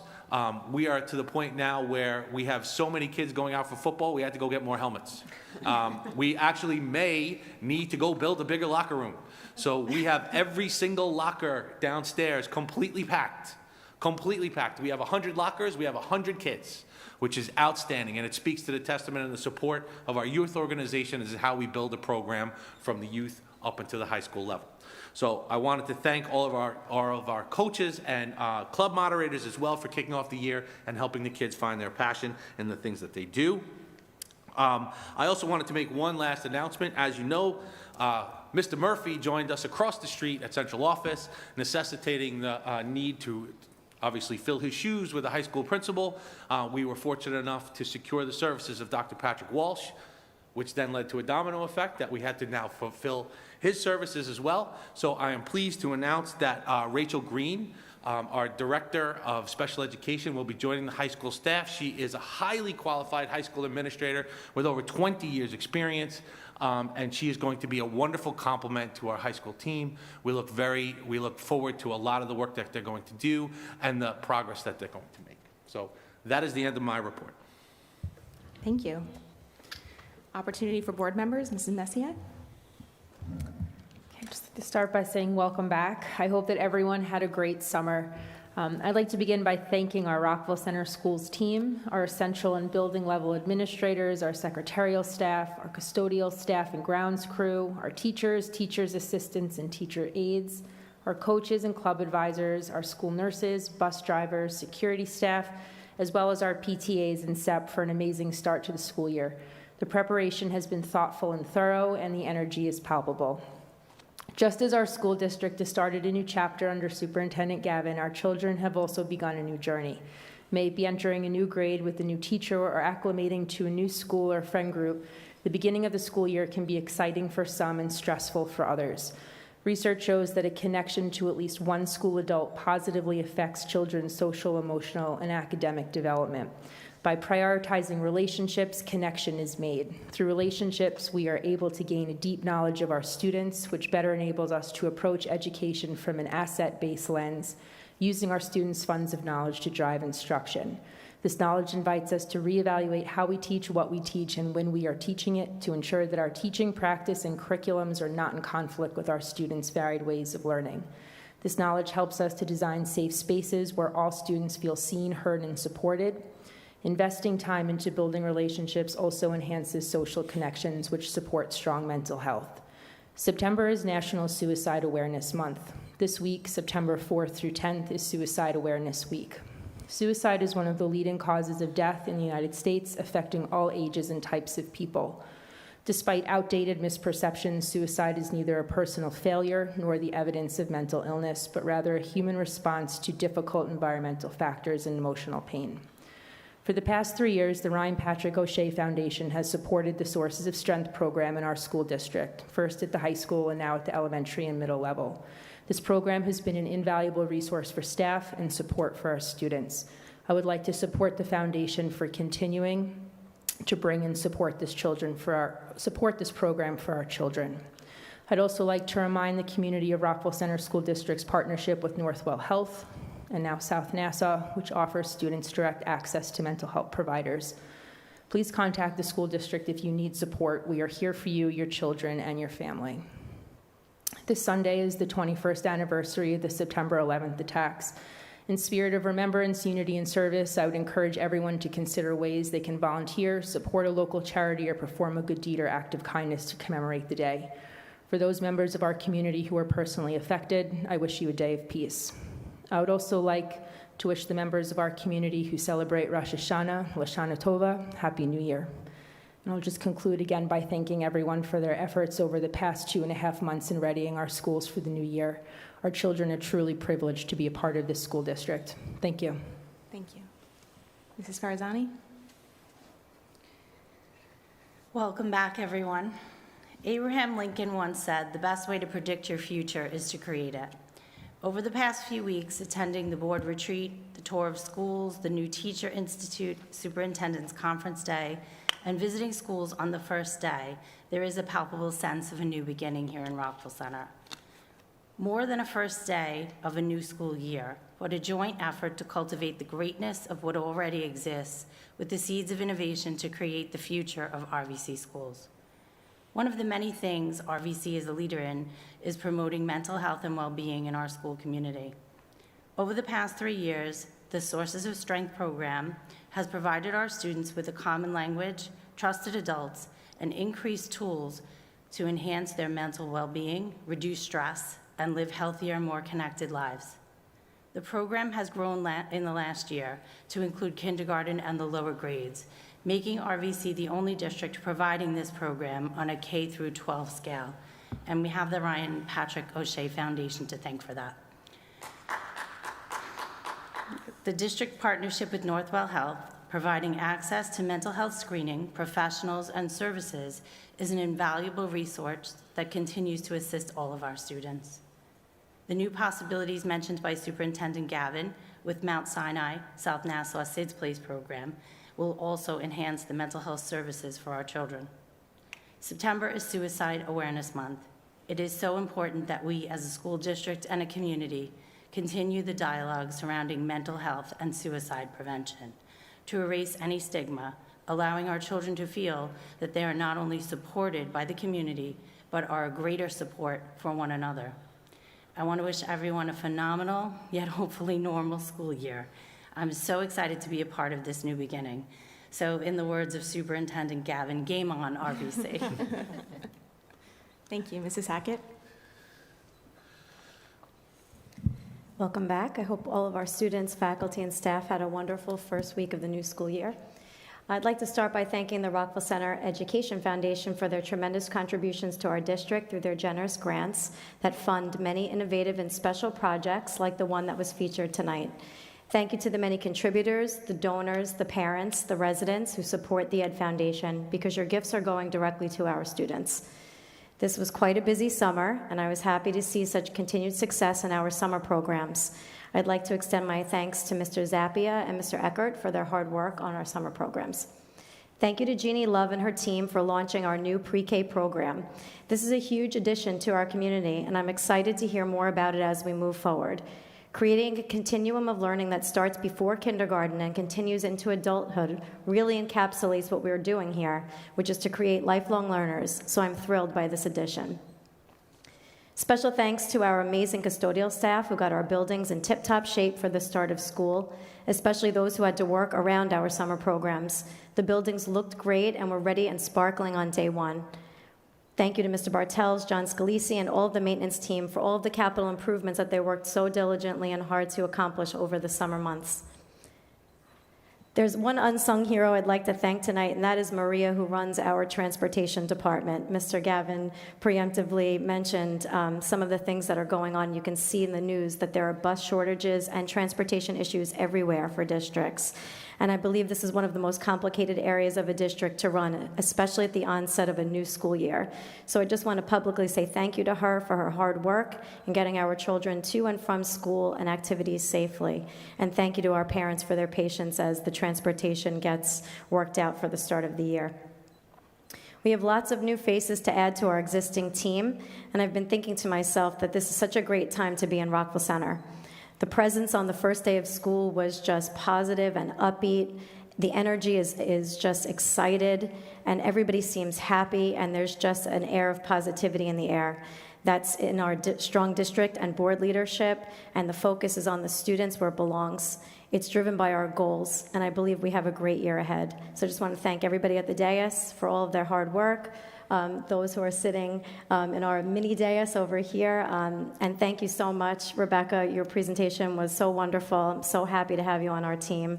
You make me very proud of being part of this district, so thank you. And I thought that was such a nice introduction for our program and for you to our district, so thank you. I hope everybody has a wonderful year, and we hope to see more of you in the future. Thank you. Dr. Downing?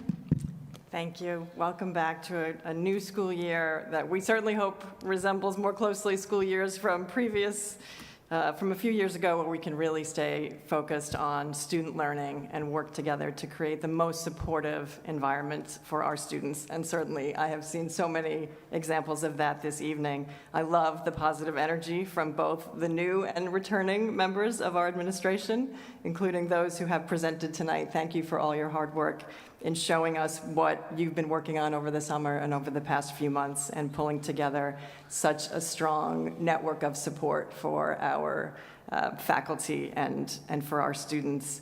I believe that the change that we're all talking about is going to make us stronger as we have identified our goals and we're working towards them. And one of the best ways to work towards those goals, as Mr. Gavin said, is to build and maintain the community partnerships that we so appreciate. The youth sports clubs, the Ed Foundation who came tonight. Thank you to the student presenters as well as the student performers who we got to see. I love supporting and supplementing the educational opportunities for our kids that open those doors, that make them think of opportunities and possibilities that they hadn't even imagined they could do.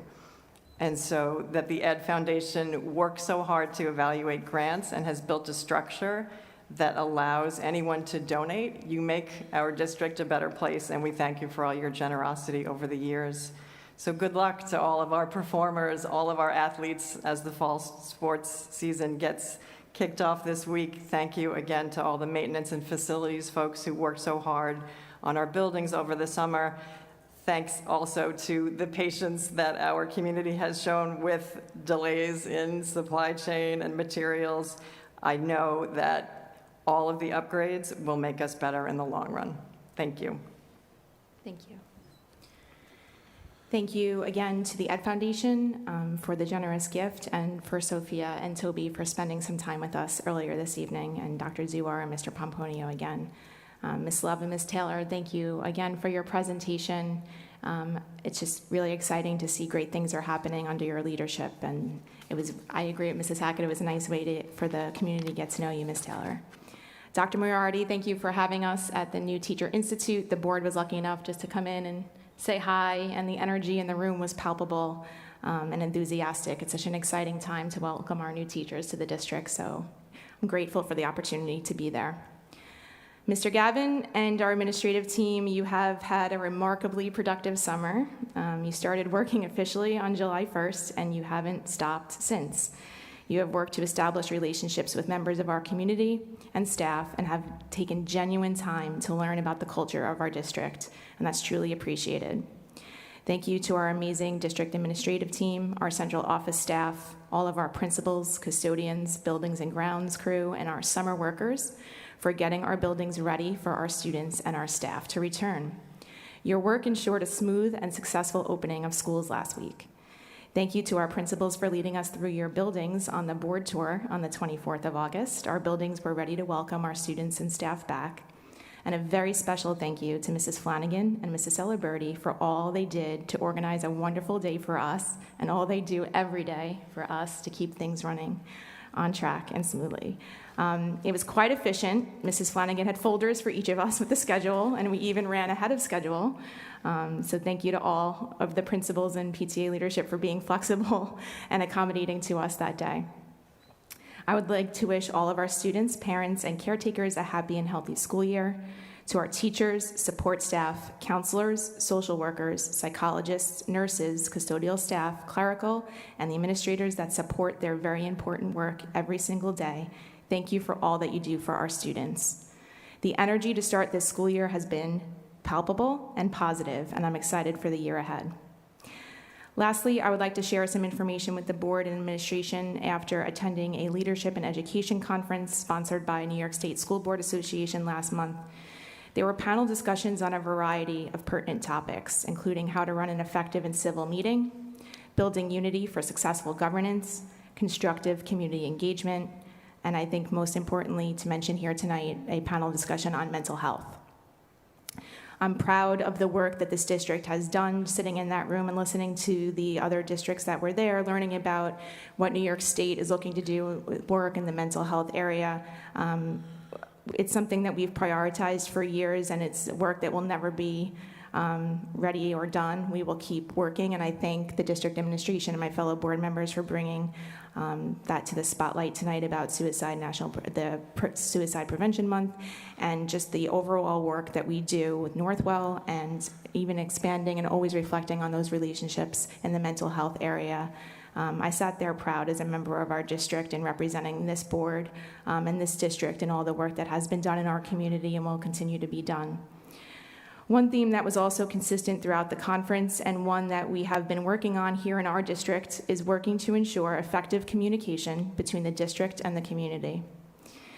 Some ideas that were discussed to that end were making sure that our parents and our community members know where to go and who to contact when they have a question or concern. So, Mr. Gavin, I'm wondering, as we work to improve and streamline the website and the communication that we are offering from our end out to the community, is it possible to get one of the ideas, and I'll certainly open this up to the board if they have any comments as well, but one of the ideas that was thrown out is having on the Board of Education tab at least, who to contact if a parent or a community member has a question about a particular topic or... Sure.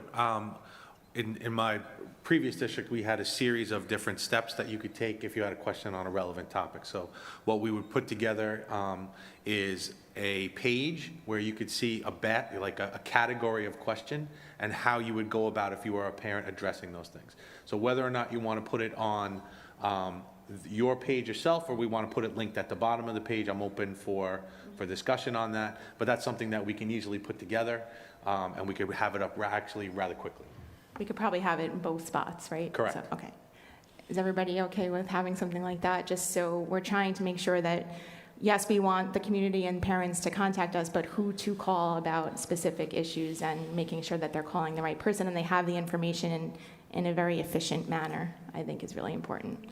One other thing specific, it was a board conference, so the board page was also talked about just having almost like a glossary of terms. Mrs. Farazani, I think you mentioned this last meeting about the acronyms and just different things that perhaps if you're not a regular attendee at board meetings or you're not in the education field, that it would just be another quick spot to go to, just learn about our meetings and maybe our new agenda format once it's adopted, and just making sure people feel informed when they come to meetings or if they're watching meetings, so that they understand what's going on and why. The difference between a public works and a regular meeting, things like that, just so everyone is on the same page. Just ideas that I wanted to share with the board tonight.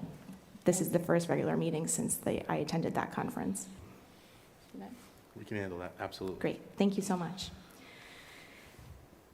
That segues into opportunity for visitors, so I would like to read the following statement. The public in its comments is requested to refrain from making any direct references to students or staff members that could be considered critical of their performance or their character. Such references to individual students or staff members are inappropriate in a public forum and should instead be conducted in private conversation with appropriate members of the staff. If you come to the mic to address the board, you are addressing the board as a whole, not an individual board member. And please make sure that you realize that earlier on our agenda, it is stated that each speaker is allotted 3 minutes to speak. And at this time, I would like to open up the mic for visitors.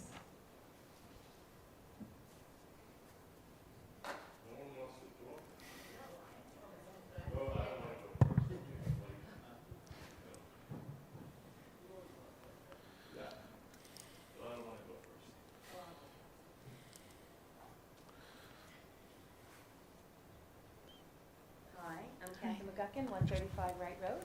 Sorry, let me, yeah. Well, it's in the seats. Sorry about that. There you go. Thank you. I had 2 questions. My first one was about this new program for evaluating the superintendent. If I'm correct, the first one that we looked at was a handwritten sheet that came out of a computer or came off of a laptop or something, and you checked it. The new program is something online. Is there a cost difference? There is a cost to the program. The program comes with a subscription. It can be expanded. Right now, that subscription includes my evaluation. And I believe it was $2,300? And that's aidable through BOCES. Aidable through BOCES. It's on the BOCES Oh, bill, okay. and it's aidable, so we're So getting it's aid not a on it. whole new program that we have to, okay. My other thing is, if your child is sick with COVID and you call them in, what is the procedure for learning? Can they Zoom into the classes? Is that still available? One of the things we've been discussing with our Teachers Association is we wanted to make sure that we had people available after school to work. We're not doing a Zoom in, that agreement expired. So if somebody's home, we're hoping that we can get them in touch with the appropriate teachers after school to go over assignments.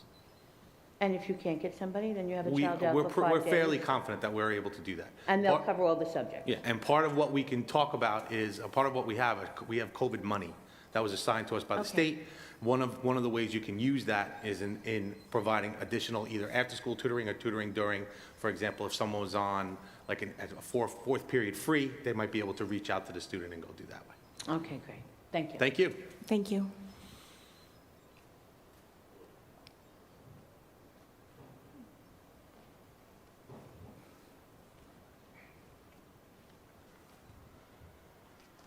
You still asking for name and address? Yes, please, Mr. O'Shea. Even though you're famous.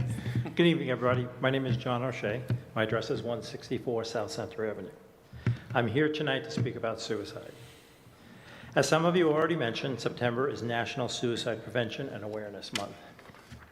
This Saturday, September 10th, is World Suicide Prevention Day.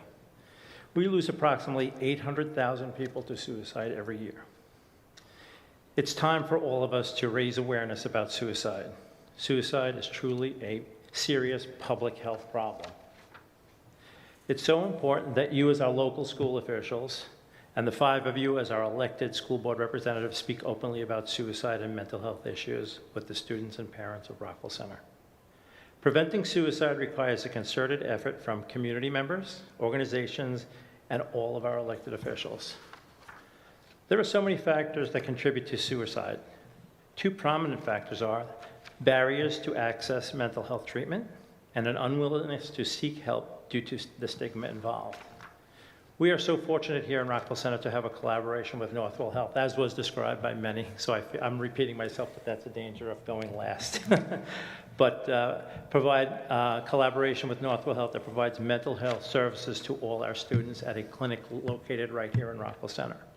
This is such a vital service that our community funds through the school district budget. Over this past summer, many families in our community have reached out to me for resources to get help for their children. I did relay the clinic information to them.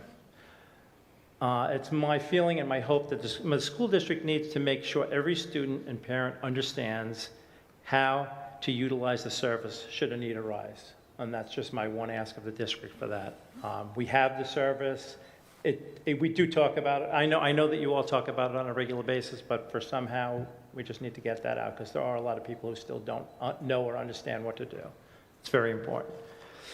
As far as ending the stigma attached to mental health, that is the responsibility of all of us. The solution to this can be found in 3 simple words: talk saves lives. Be there for someone who is struggling. Always listen without judgment, the most important thing you can do. Keep them safe and stay with them if necessary. Follow up with them and take the opportunity to learn about the issues. You might just save a life. This school district has embraced many programs that help the students of Rockville Center understand the struggles that they may face, and you provide the tools they can use to navigate those struggles. Although it is not the responsibility of the school district, I think it would be a great public service if the school district could create the opportunity for parents to understand what we teach our children, what you teach our children. I can't keep saying we anymore, I'm sorry. Our mental health is just as important as our physical health. Once we all understand that it's fact, we can make the move towards ending suicide and the stigmas attached with other mental health issues. Thank you all very much for your time tonight. I look forward to hearing how Rockville Center Schools makes more strides in the areas of mental health awareness and suicide prevention. Thank you. Thank you, Mr. O'Shea. Thank you. Thank you, Mr. O'Shea.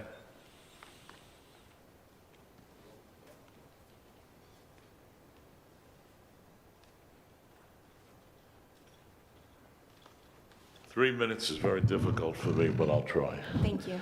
Jeff Greenfield, citizen taxpayer, starting my 54th year, Yuba Court, Rockville Center. I like the enthusiasm of our new superintendent of schools, the start of schools, and what he's posted on Twitter. So I think we're headed in a much better place and direction beyond just the fact that health-wise and we're much better. And I want to give you another history lesson, if you don't mind. We had an alumni association here. It was destroyed by a former deceased person that went from school board member to a member of the administration. And we have many famous alumni beyond just Howard Stern, who only went to school here for a year and a half. He may portray it otherwise, but I know I was here. And there's a lot of famous alumni in business, politics, and industry that have never been recognized by this district. We recognize all our athletes and I was after Dr. Johnson for many years, unsuccessfully, to start an alumni Hall of Fame someplace in the building, and to list alumni members that are worthy of recognition. Time doesn't permit me to mention some, but I'd be happy to share with the superintendent at a future date. There are very many, one of which father was the president of the school board that built this building in 1952, I think. Now, next item. Legislator Judy Griffin sends out this postcard telling us all this money she brought here. And as citizen taxpayer, I'm always interested in money. And I like to follow the money. So she said we got 3.4 million, or 24% more aid than last year, 9.2 million in foundation aid. I don't know if that's part of that or more or what, and 800,000 in pre-K. I think we heard about the pre-K previously. I would ask you if you could put on an agenda for a future meeting an accounting of this money and all the money we've received, COVID, and how we spent it. I don't have a doubt that we spent it worthwhile, but I think the taxpayers of the district should know how the money was spent, and I always like to follow the money.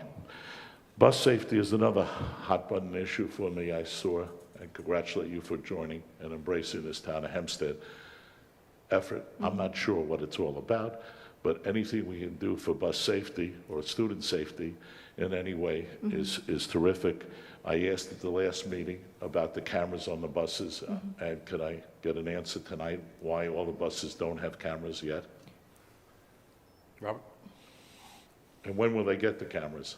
Well, the buses do have the cameras under this program, but it's up to the school district whether we turn them on or not. They all, You're talking about the stop arm cameras? The stop arm cameras are on, yeah. they're not in all the buses. I see the buses out there. They're not all on. All the buses that service the district So don't wait, have so them. there's two cameras. There's one camera on the bus, and there's one camera for the stop arms. The exterior camera I'm talking Right, about, not exterior the cameras, interior. right, they're on all the buses. They're on all the buses? Yes. I've seen buses traveling through Rockville Center without them, so they're not our buses. They're servicing other districts? They could be. They could be. Okay, but we know that all of them. So when are we going to turn them on? Tomorrow. It's on the item for action tonight. It's on It's on tonight. the agenda. So once we adopt this, Yep. we turn them Yes. on? Yep. Yes. Yeah, they already Resolution installed them on the buses. and We're we're ready to go. patient We're with just- So what We is, have to get it we need the town of Hempstead's permission to turn them on? That's where I got confused. It's an agreement that we, We're adopting the agreement tonight. Oh, okay. All right. So if you change the order and maybe describe that before you adopt it, it would be helpful when someone asks a question. But I like the order as it is now because I always seem to come late because I have something else. So don't change the order on that. And the helmet issue. Wall Street Journal had an article, there's a shortage of helmets. Yep. So I'm glad you worked around that. That was a good. I do want to thank Oceanside School District. Oceanside School District had 20 extra helmets. Our athletic director reached out to their athletic director, was able to secure those extra helmets. We're in the process now of making sure all of those helmets are certified. And then when we ordered our own helmets to make sure that, they are red and they match. And so when those helmets come in, we'll return them back to Oceanside. So Oceanside as a partner, we're very appreciative of their collaboration with us. Thank you, I Oceanside. like when districts work together. Yep. And I advocated that for buses also, if you recall. I passed Watson School before the end of school, and I felt very upset that we threw out all these desks, and they were overflowing the dumpsters, so we had to pay money to dispose of them. I didn't know who to call, but I should have called, but I didn't call. We should have donated those desks to districts that or pre-K programs or other parts of the country or even this county that needed desks. But I understand we have money to spend and we're updating and we're doing things and investing. But before you dispose of things, maybe we can do it better than paying for disposal of it and give it to charter schools and, make it more worthwhile than just throwing them out. I know it's history now, but for the future. And last but not least, Madam President, you and I didn't get off to a good start at the last meeting. I hope we have a better future. And the future with Jeff Greenfield, if I ask a question, give me an answer. And no names or no nothing. I was supportive of the position, but I just wanted to know an answer. And 6 people couldn't give me an answer, and I had to file a FOIL and wait almost 30 days and get redacted 27 pages that had more redactions, I think, than the Trump situation.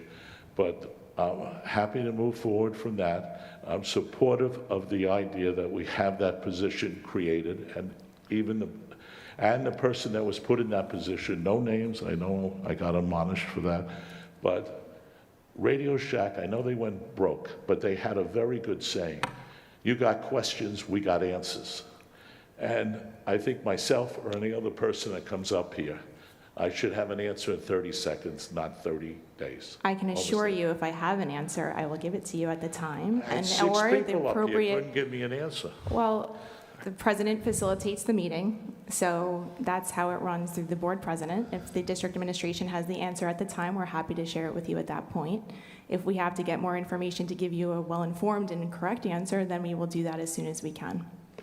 So I wrote a letter to the editor that didn't get published, and maybe it's just as well. I was going to read it here tonight, but it would take more than 3 minutes. So I'll let that be in the past and move forward.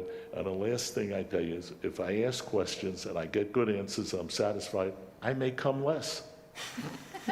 and that's the secret to Jeff Greenfield, okay? Thank you. Have a good evening, Thank everyone, you. and You a good, too. successful school year. You too. And Thank you you. for your greetings, L'Shana Tova. Thank you.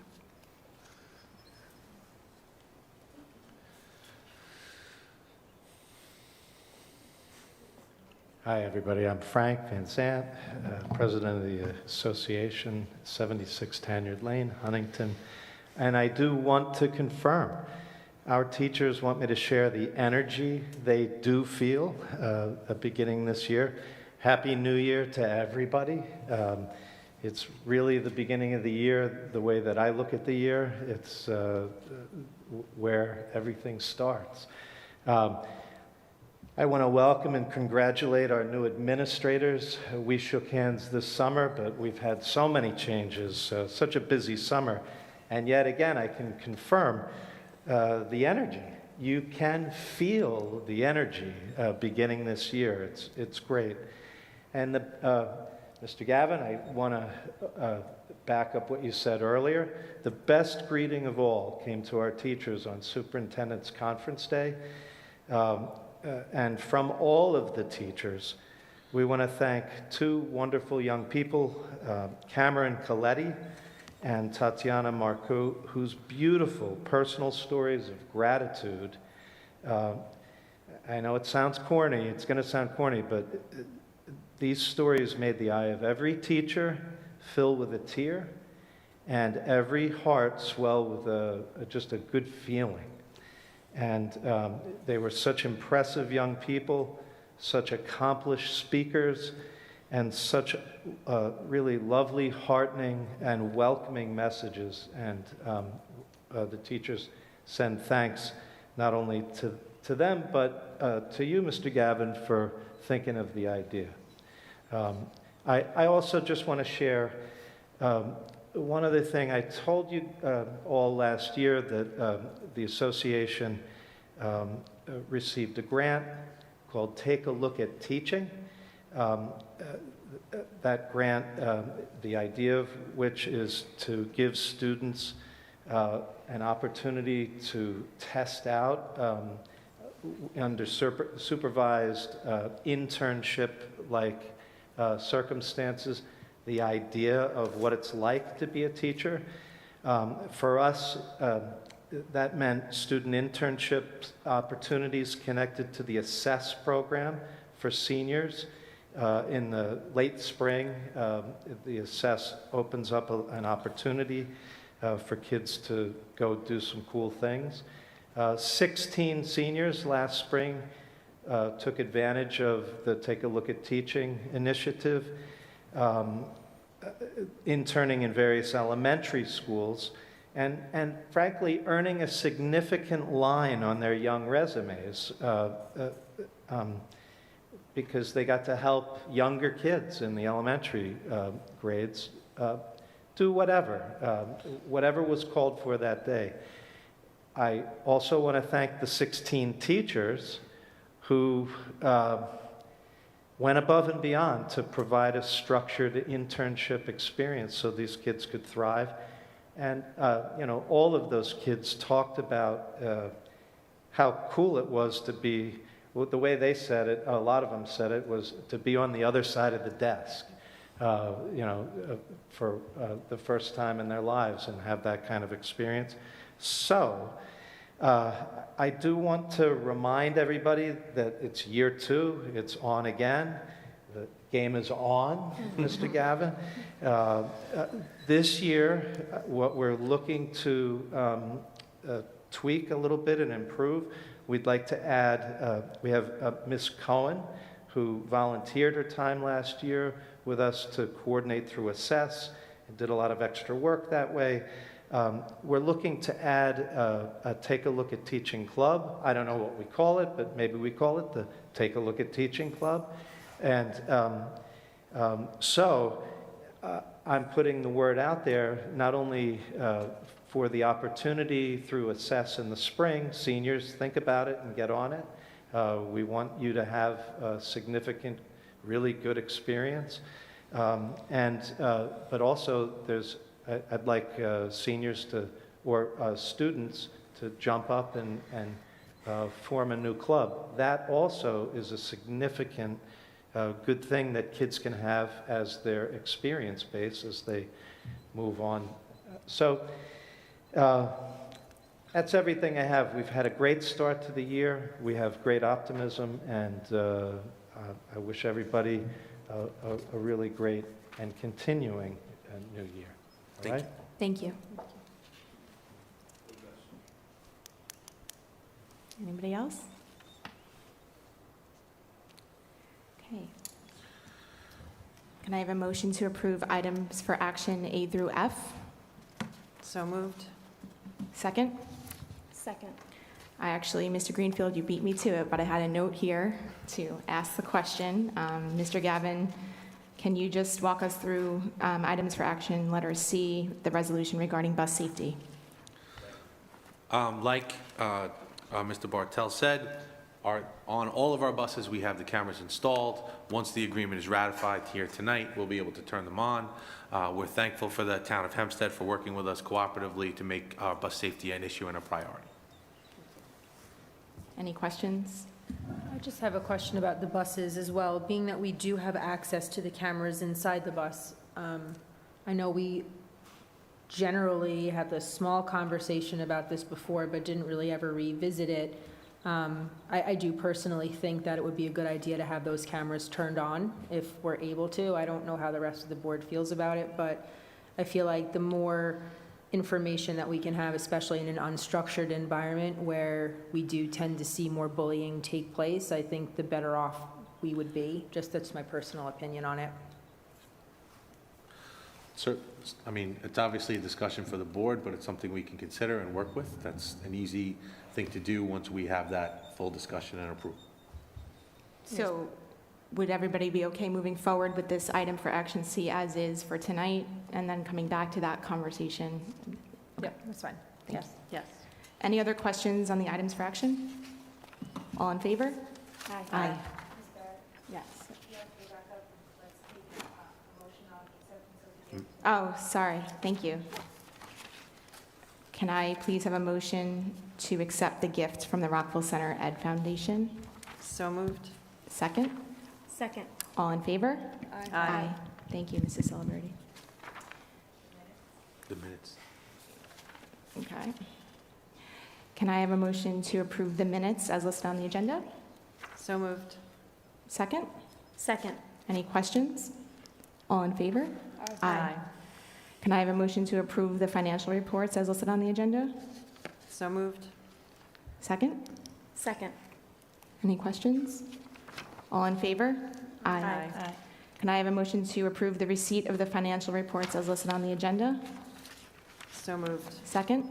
Second. Any questions? All in favor? Aye. Apologize for going out of order. Do I have to do the items for action again, or we're good? Okay. Yep. Can I have a motion to adjourn, return to executive session to discuss negotiations? So moved. Second? Second. All in favor? Aye. Thank you, everyone.